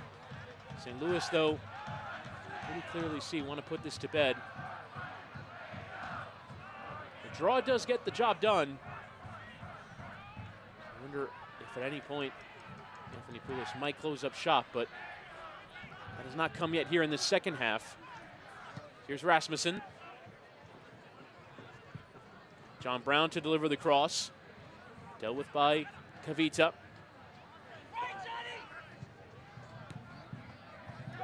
Another turn there for Michael Cox. And now Martz. Towards the run of Dikwa. Well done there by Becky. There was a good closing down from OKC as well there. Although they don't have much to play for in this match, they're putting in a shift. They're working hard. They made it difficult for St. Louis to play out from their half. So they're intent on winning this game as well. And as we said beforehand, playing for contracts, playing for their future. They put a decent game. You actually wonder why this team isn't in the top 8, OKC, the way they're playing away from home. But it's all down to that bad start. Not a terrible away record, roughly mid-table. 5 wins and 3 draws from 16 matches. Do a lot worse.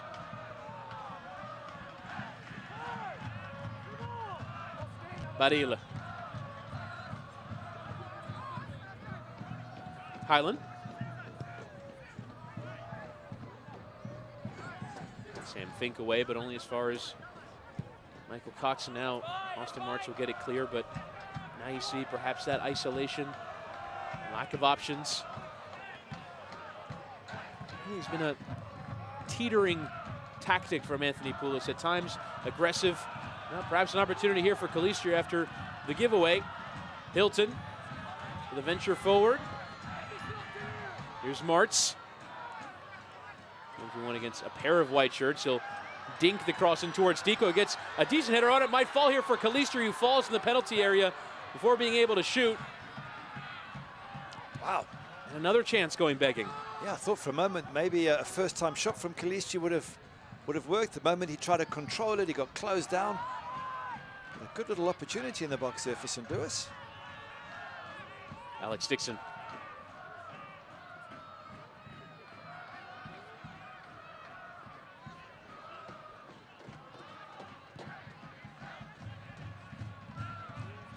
Ibiaga. And Becky.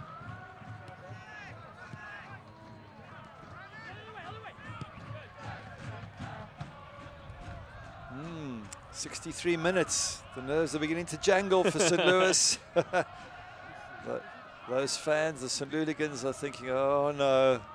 Just takes one moment from OKC and we could be out of the playoffs. A couple of threats in the side too.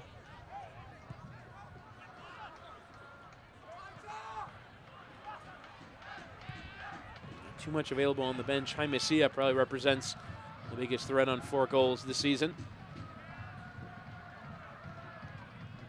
I imagine it would be a nice scalp to take on your way out of the season. Maybe you won't make the playoffs for the first time since 2014, but you get to potentially eliminate somebody else. As it's well won there by Oklahoma City Energy. Will come to John Brown. Brown in the penalty area, the left-footed cross shot, cross. Comes to nothing in the end. If he was trying to cross it, why not shoot from there? Got a sight of goals. Smack that with your left foot, see if you can hit the back of the net. If the keeper makes a save, someone following up might score. Unless it was a clear-cut person to cross to, I think that's a perfect chance to have a shot on target.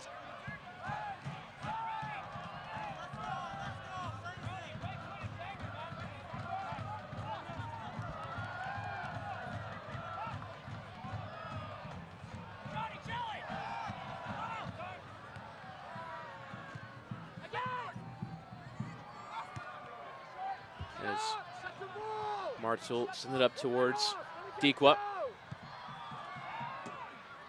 As we have received word from the stadium that this is the largest crowd in the history of the Toyota Stadium, 6,018.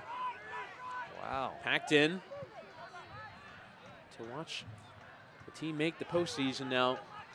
Unless things really went their way in the postseason, maybe they finish 6th and decided to finish in 7th, both win away from home, and they might host the second round, but you'd imagine this will be their last home match of the season, but still to see your team in the postseason. They're not there yet. They've come to see that, but no question. Yeah, at 0-0, that's why the crowd probably are quieter than normal. They're thinking this could still go pear-shaped. I've seen some great shots of the St. Louligans standing by their drums, not really playing in full force as they normally would. Perhaps waiting for that goal to really start the celebrations and start the joy. There's not a ton of it at the ground at the moment. Well, waiting for that final whistle. 0-0 will see them through. The final whistle or the goal. As there you see. You're right. Very tense-looking St. Louligans, aren't they? Reynolds. The whole season, isn't it? The whole season could come down to these last 25 or so minutes. Well, it is coming down to these last 25 or so minutes, and it's either going to be happiness or absolute abject misery if it doesn't work out for St. Louis. Now, we should say for them that San Antonio are currently not winning, which would see them into the postseason. Even if they lost. 1-1 there at home to RGV. Well, that could change. No question. Nothing to stop San Antonio scoring last 10 minutes. OKC scoring last 10. Well, that could be a yellow. That's Marco Bustos in with the challenge. ref's taken the more lenient view by the looks of it, but that was a late tackle. See, we were just saying everything could change in those last 10 minutes. They can't take that risk if we're looking at it again. It's a late one. Seems late. I've seen yellow cards given that for that before. So, set pieces. They scored against Tulsa midweek from a set piece. Can they do it now and ease all these tensions we've been talking about? Pollock and Hilton over it. Pollock looks like he fancies it.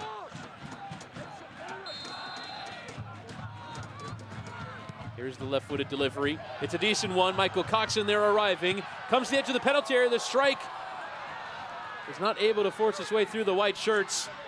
Appeals for handball given against St. Louis. So there's handball that stops the play, but either way, an opportunity on the edge there for St. Louis. Free kick into a good area. Yes, they don't win it first time, St. Louis. Was that Austin Martz there who gets that strike? And it was indeed Kyle Highland in the way.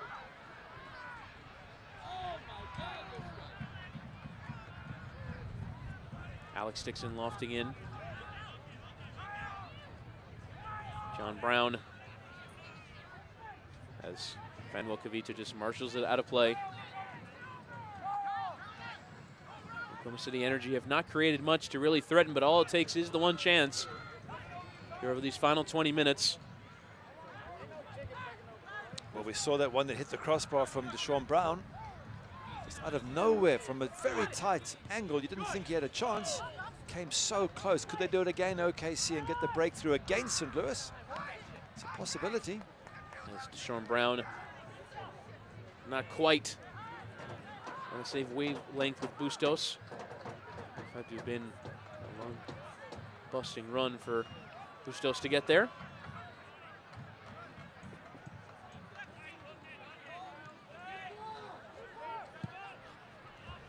Fink over the top for Albert Dikwa. Has not had too much of the ball since coming on. The tackle in from Becky. Now Martz will get it in quickly for Dikwa again. Substitutes combining. Martz on the edge of the area. On the touch, Lewis Hilton. I've seen him score from that kind of range before. But 20 minutes, boys. bending across to the adjacent pitch. Plenty of power in that, but way off target. He knows it. He's shaking his head. And as you say, you've seen him hit it better.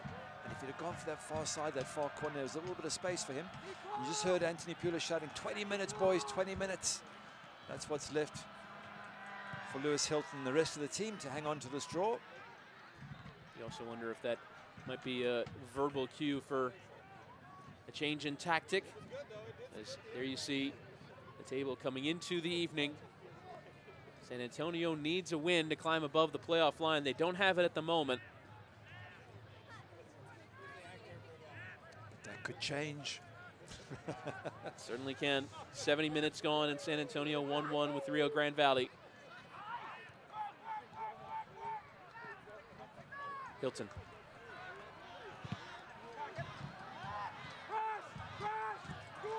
Rasmussen. Becky.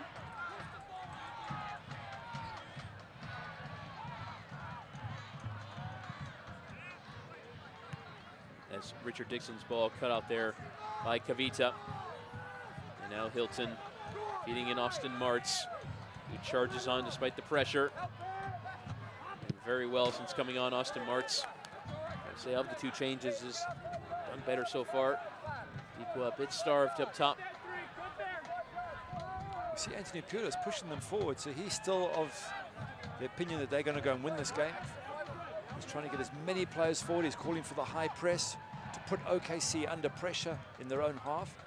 But he doesn't want to wait and see what happens. He wants St. Louis to get this thing buried, get this goal, and get themselves safely into the playoffs. He's not going to try and hold on to a draw, I guess, until the last few minutes.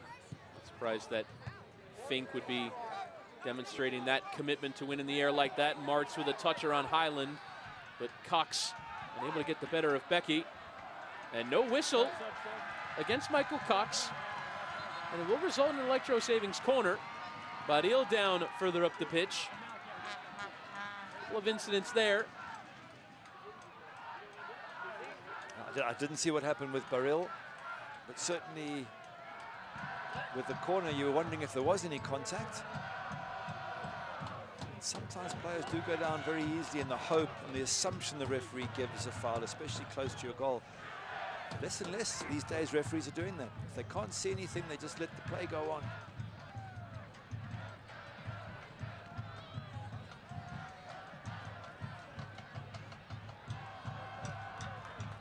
So the clock is ticking. And this Baril, who is down. Didn't see where coming together is. It was around the halfway line. It might have been with Fink on that aerial duel. Fink did come in strong, didn't he? No question. See, it's kind of motioning towards his rib cage there.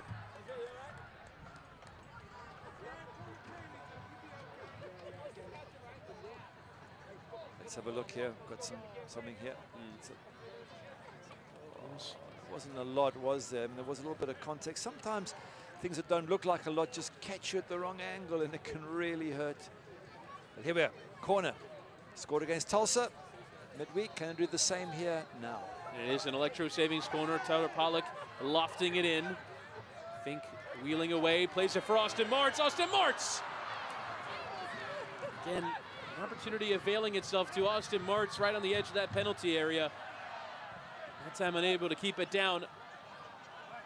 That's frustrating. You've got a great chance there to at least make the goalkeeper work. And it's clear over the crossbar. Lewis Hilton had a chance a couple of minutes ago. He goes over the crossbar. You're not going to score unless you at least get it on target. Even if it's not the best of shots, the keeper might spill it. Your forward follows up, and frustrating for St. Louis. As Monty Patterson will come on for Marco Bustos. Then another change brought to you by G&W Meats, the 21-year-old native of New Zealand. He joined mid-season from the A-League in Australia. He'll get his opportunity. Perhaps deliver the sucker punch. Sends St. Louis's playoff campaign into peril. There's a certain Usain Bolt playing in Australia. There is indeed. Scoring a couple of goals. Why not get him to the US? Come on. If there was any club that was going to do it, and I think they were actually linked with it for a moment, it would be Las Vegas Lights. Oh, come on, the Lights. Oh, it would be brilliant. Wouldn't it just? Wow. And he's not a bad soccer player either, Usain Bolt. He's not just a sprinter. Back to brace. He did. In his first match. It was a preseason match, but still very impressive. Highland. And you see there, just nobody to aim at for Oklahoma City. 15 minutes. Well, that was a foul throw. 15 minutes. I'm not bothered with those these days. There you see, after 75 minutes, St. Louis have scored 12 times. And a massive win at Reno, 1868. Every point on the way has been massive.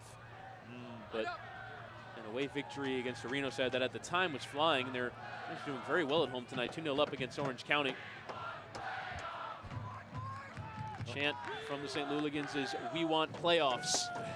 Well, they're very close. They're just under 14 minutes away. That man there, Byers, with one unbelievable save in the first half to deny St. Louis.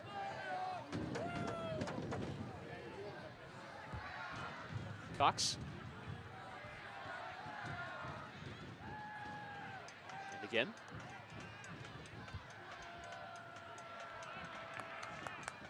And out of play for a throw-in. It certainly would be a little bit unfair if OKC scored and St. Louis didn't make the playoffs, because they haven't had one shot on target in this entire match that I could think of anyway, OKC.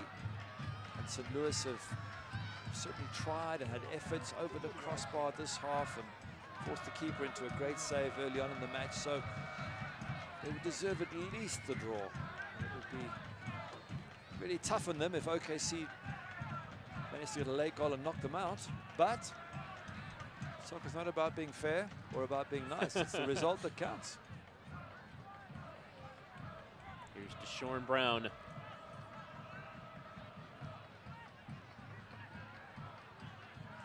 Jose Baril.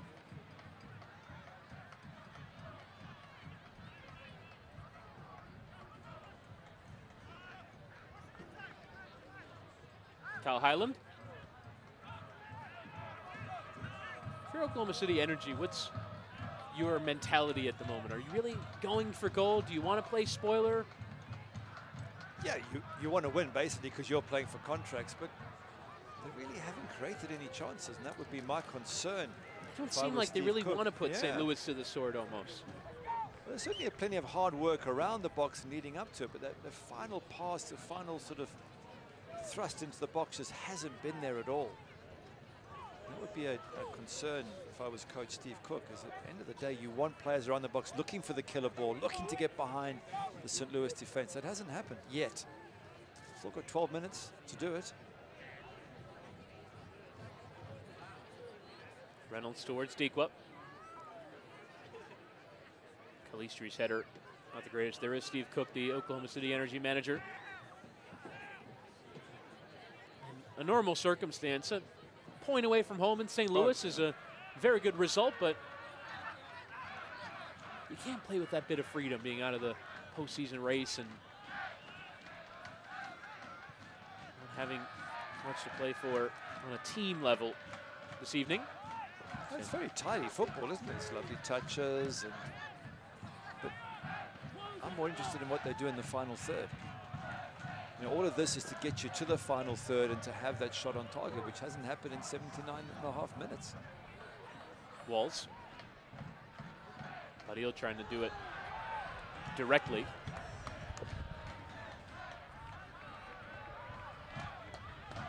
Fans still sitting quietly. They're all nervous. They're all tense. Just over 10 minutes left. 0-0 will do it, no matter what the other scores are.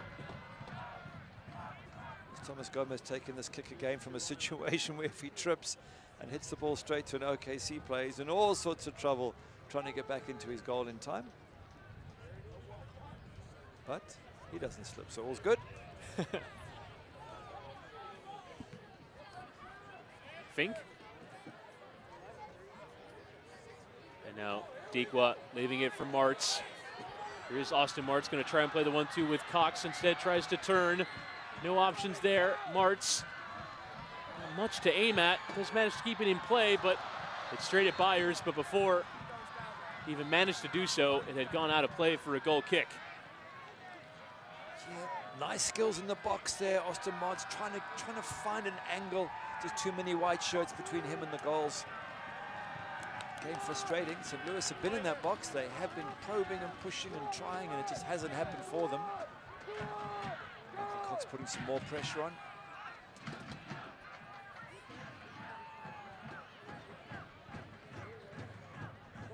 Reynolds settling with goalkeeper Gomez, who tries to turn in his own area, still under a bit of pressure. Now that's the thing you do. That if it doesn't work off, that's the goal that kills you. Why take that risk? Former goalkeeper. As the cross is delivered, and it was nervy there for a second. Tomas Gomez claiming in the end, but since you and I have been working together, Gary, it seems like anytime one of those crosses or one of those turns is attempted in the area, you always seem to flinch. You don't like the risk taking in that. Well, there's no benefit. Just knock it long. You're trying to trick forwards. If you make one mistake, they knock it into an empty net.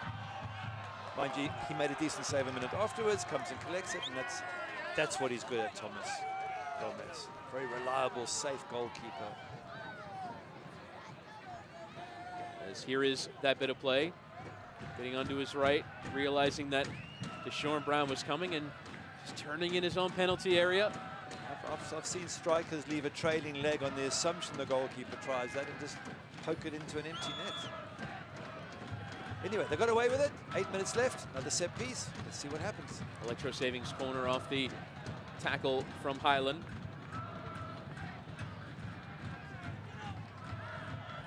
The left foot of Pollock has taken the majority of these.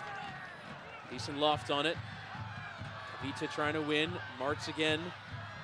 Threading in and around that penalty area. Sent back in towards that mass of humanity. Calistri's going to have to head on, get something on it. Hilton appeals for a foul. Not given. Every action is packed with meaning as Dequa goes down and earns the foul. Still 1-1 in San Antonio. Still 1-1. Wow. 7 minutes. Could all still change. There's a sub for OKC. It's Alex Dixon who comes off for Jaime Sia. Patterson and Sia thrown on the Oklahoma City Energy. Alex Dixon, Marco Bustos coming off. Number 32, Jaime And that is another change brought to you by G&W Meats. As the cross is lofted in on the free kick, away by the substitute Sia. Pollock just settling it. First time ball taken down by Michael Cox, but didn't quite get the right touch off the chest. Well, you have to give credit to St. Louis. We're 7 minutes, even 6 minutes away, and they're still pushing forward. They've been positive. They haven't sat back. And credit to them. Patterson, meanwhile, lofting in, trying to arrive there was Deshaun Brown. Just didn't have enough pace. But Anthony Pulis' heart was in his mouth there in that moment. One of those long balls, just if someone gets a toe on that and ends up in the back of the net, the whole season could change. No, you stay on the edge. Just back out everything that comes out. And tonight's game is brought to you in part by Worldwide Technology, experience Silicon Valley in St. Louis. Tomas Gomez. Long, and so much in this for St. Louis to work out with a little more than 5 minutes to play in the 90. Can't imagine we'll have too much in the way of second half stoppage time. Just wonder if, as you said, if OKC are really, really determined to get the goal, or whether they're happy just to play the ball around. Perhaps that tells us that they are still pushing for a winner themselves. John Brown and Sean Reynolds will be coming together. There is a goal elsewhere, we will let you know. But right now, St. Louis on this result, even independent of it, the result in San Antonio would have them in the postseason. At this moment. Correct. With 5 minutes to go. Knowing that in soccer all sorts of crazy things happen. I don't mean to bring up bad memories, but there's also a loss plus 2 other results going against you that kept the United States out of the World Cup. Calistri by that corner flag, trying to keep it in play. The corner flag just gets knocked over. And a throw in for St. Louis. St. Hooligans are loving it in the corner there. The feistiness of the players battling to get through the playoffs. There's going to be some big celebrations in that corner in a few minutes' time if the score stays the same. Pollock with the throw in. And it will be a goal kick. In fact, there were some lovely celebrations midweek in that corner when they got the win against Tulsa. The players were over there with the fans. It's great to see lots of shaking hands and fist bumping. Everything's set up for tonight to make the playoffs, and now they are, what, 3.5 minutes plus injury time away from those playoffs. They needed roughly this return, 4 points from 6 to get that job done. But just a late goal here for St. Louis would send them into rapture. As Cox nearly had the chance, but was possessed by Highland. Byers away. And down for Oklahoma City Energy, but they carry on. Good tackle in there from Reynolds. And Calistri to keep it in play. The man stays down. Calistri's going to play on here. I believe that's Rasmussen. And eventually the ball put out. Not quite sure how he got the injury, but he's been in the wars, he's been booked. He's been battling. Here we go, let's have a look at it from now, see what happened. Oh yes, it was just a slight turn from Michael Cox, just got his shoulder into him. He was looking at Rasmussen, so really it should have been a foul. But the Dane feeling the worse for it. It's been a tough match for him. But at the times early on, the way he was spraying the ball about, what a lovely touch player he is.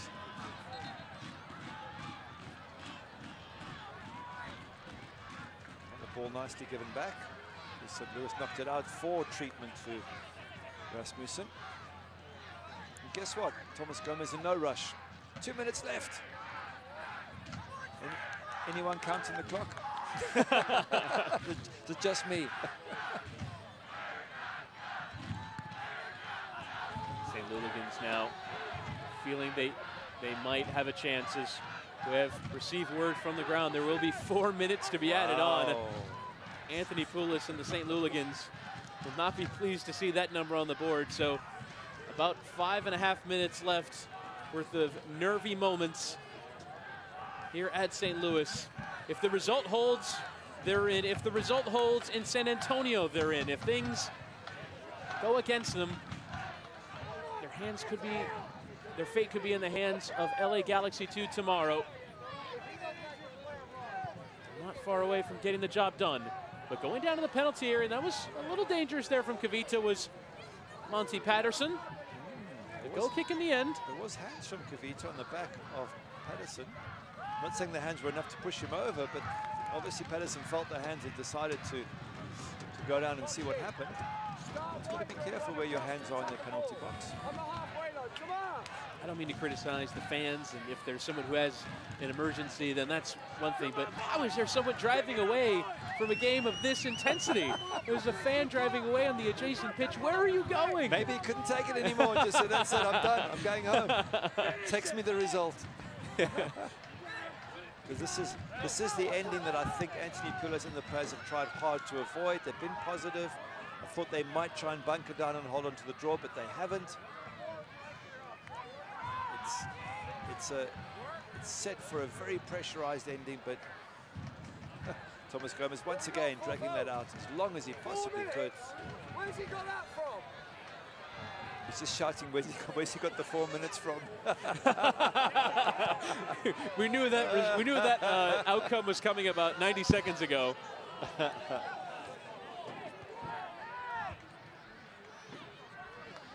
Patterson. Imagine what he'll say if they scored in those extra 4 minutes, OKC and St. Louis go out. He would be most upset, Anthony Poulos, at the extra 4 minutes. As it is. Left-footed cross delivered. The header coming in from Sia. Pressure on the goalkeeper Gomez, but he very calmly taking care of that one. Well done, Thomas Gomez, calming everything down again. Take his time delivering this ball.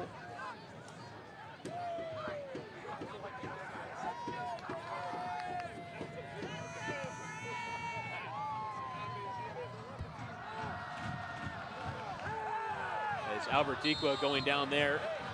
Anthony Poulos and the technical staff on that near side loudly appealing for the foul, and it's given in the end. Good. Sam Figg saying well done, and what it has done is it's given St. Louis time just to calm it down, lead the clock a little bit more, keep control of the game, keep it in OKC's half.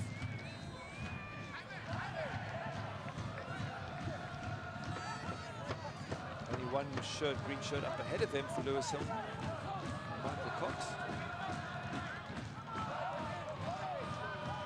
It'll be Lewis Hilton over the free kick. He is certainly taking his time. I think he was motioning to play it over towards that corner flag. But Highland got in ahead, and I think the offside flag might have been up first. Not the ideal outcome. So you certainly see there no desire from St. Louis to try to score goals. I think Michael Cox might get yellow here for time wasting. It might just have been his warning. Byers wants to put the ball back in play. Anthony Poulos is furious, screaming at anyone who will listen. We have 2 minutes to play.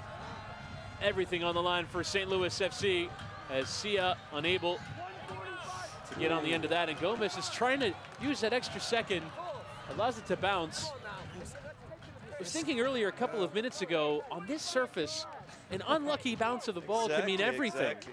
Bobbles off straight back to the forward, who bangs it into an empty net, and that's it, you're out. He gets away with it, Thomas Gomez. He's giving his manager a few little heart palpitations, no doubt. The ball is played towards Dikwa, who can try and keep it in and keep it by that corner flag, but it run out first. Unlucky as Highland And Dikwa, and you see there frustration there from Dikwa. Oh, a little bit of a coming together there. And the referee is going to give yellow to the substitute, Albert Dikwa. First of the evening. Uptight. Seconds are running down on the clock. This could be the last chance for OKC and the last thing that St. Louis have to defend before they go into the playoffs.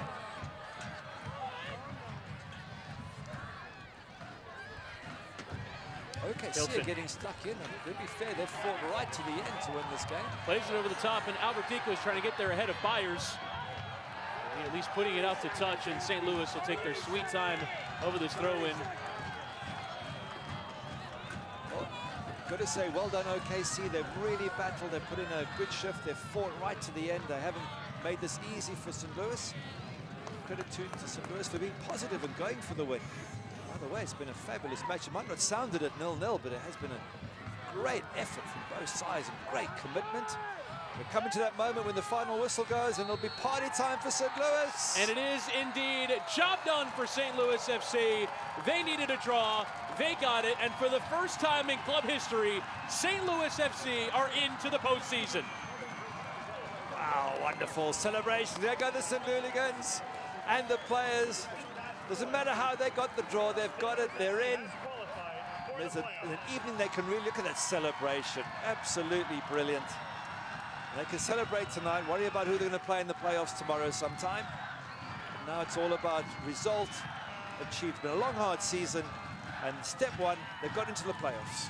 The St. Louligans, the players have been waiting to celebrate, and they finally can.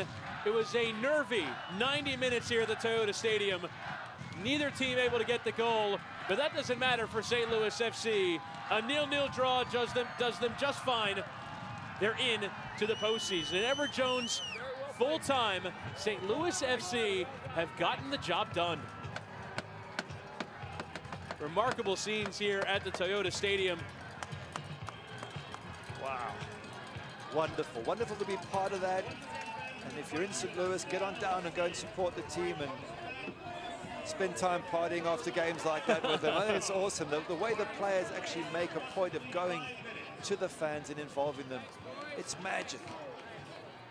See a little bit of celebrations over there. Not sure if that's champagne or just a beer bottle that someone is trying to throw around. Lovely scenes here at the Toyota Stadium. This club has never been in the postseason. It's well supported. They've tried any number of ways, but Anthony Poulos and this team getting the job done. And now we'll look to see how far up the table they can be entering the postseason. They currently sit 6th. San Antonio look like they're going to draw 1-1 on the final day. They would be into the postseason as it stands right now, but if Portland Timbers 2 and Sewell Park Rangers fail to get results, meaning wins, then St. Louis could potentially be as high as 6 entering the postseason. But these players don't care right now. They needed to do a job, and they got it done. It finishes 0-0 at the Toyota Stadium.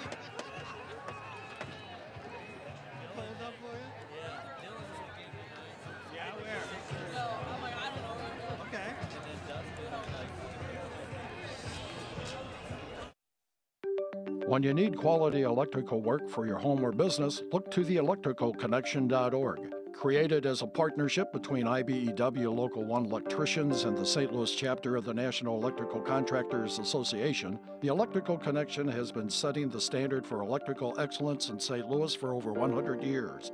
You can depend on our highly skilled and trained workforce, your #1 source for quality electrical and communication contractors, electricalconnection.org.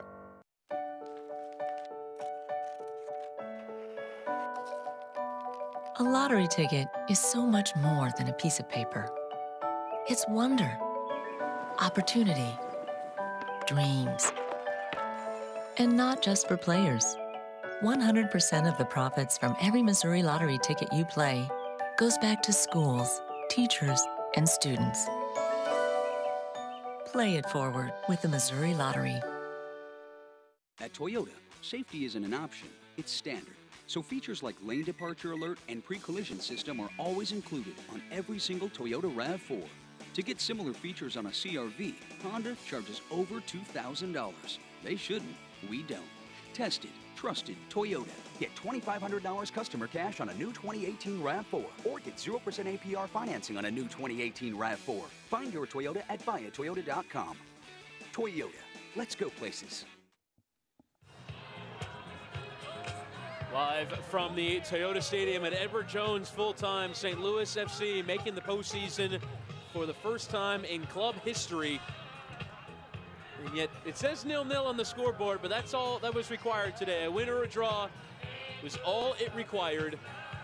And they've gotten the job done here at the Toyota Stadium. Chris Whittingham, the former Manchester United goalkeeper. Gary Bailey wrapping up here from the Toyota Stadium. We've had a pitch invasion, and those fans will enjoy the evening ahead, knowing that their team is in the postseason. As we bring you the full-time highlights courtesy of Edward Jones. Some decent opportunities for either team. This was no doubt the best of the lot. Michael Cox driving down that right-hand side and feeding Dakers. And look at that save from Brian Byers. Absolutely brilliant save from Byers. Look at it from the... He's not even in his goal now. He gets there late and gets a hand on it. How did he do that? And then a penalty appeal. Just didn't quite see enough. Referee in a good position. Doesn't give it. Have a look there. Hard to say if it was or wasn't. It was very close. That's for certain. Lewis Hilton with the free kick hits somebody in the wall, takes the pressure off, takes the pace off it. Certainly it was the home side looking more likely to score in that first half. And Lewis Hilton striking on that free kick, trying to squeeze it through the wall. Michael Cox also taking the long ball down, another penalty appeal. We saw from this angle during the match, there's not a ton there. No penalty for me. Michael Cox here doing really well. Opens up the angle, forces the save. Could have maybe gone to the other side of the goal, but more of a gap, but Byers doing what he has to do. And then that one moment that could have upset the entire day. Hits the crossbar there, shot from Deshaun Brown.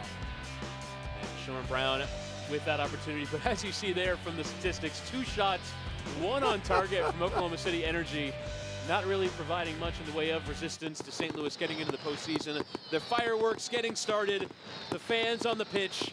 This will be a brilliant evening at the Toyota Stadium. Final thoughts, Gary Bailey. I just want to stay here and enjoy this. I don't see why we have to leave.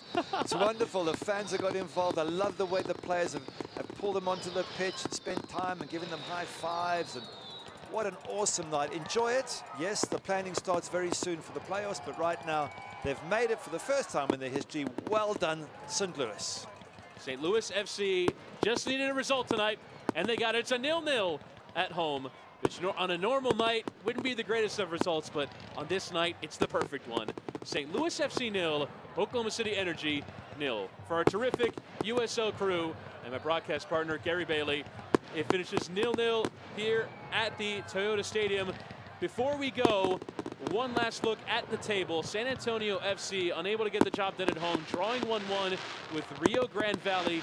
They currently sit 8th with Swope Park Rangers still to play and Portland Timbers 2 still to play. It comes down to the final day in the USL, which is exactly the kind of drama that we would have loved coming into the season.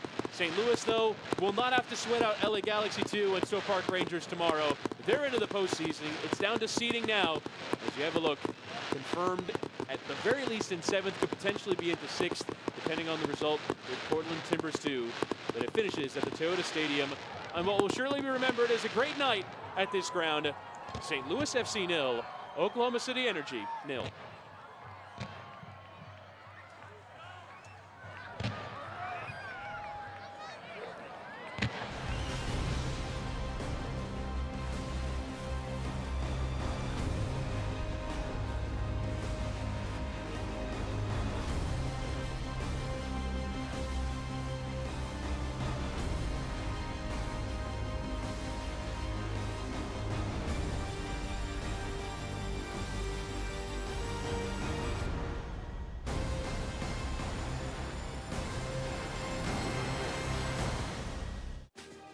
This copyrighted telecast of the United Soccer League may not be retransmitted, rebroadcast, or reproduced without the express written consent of the United Soccer League.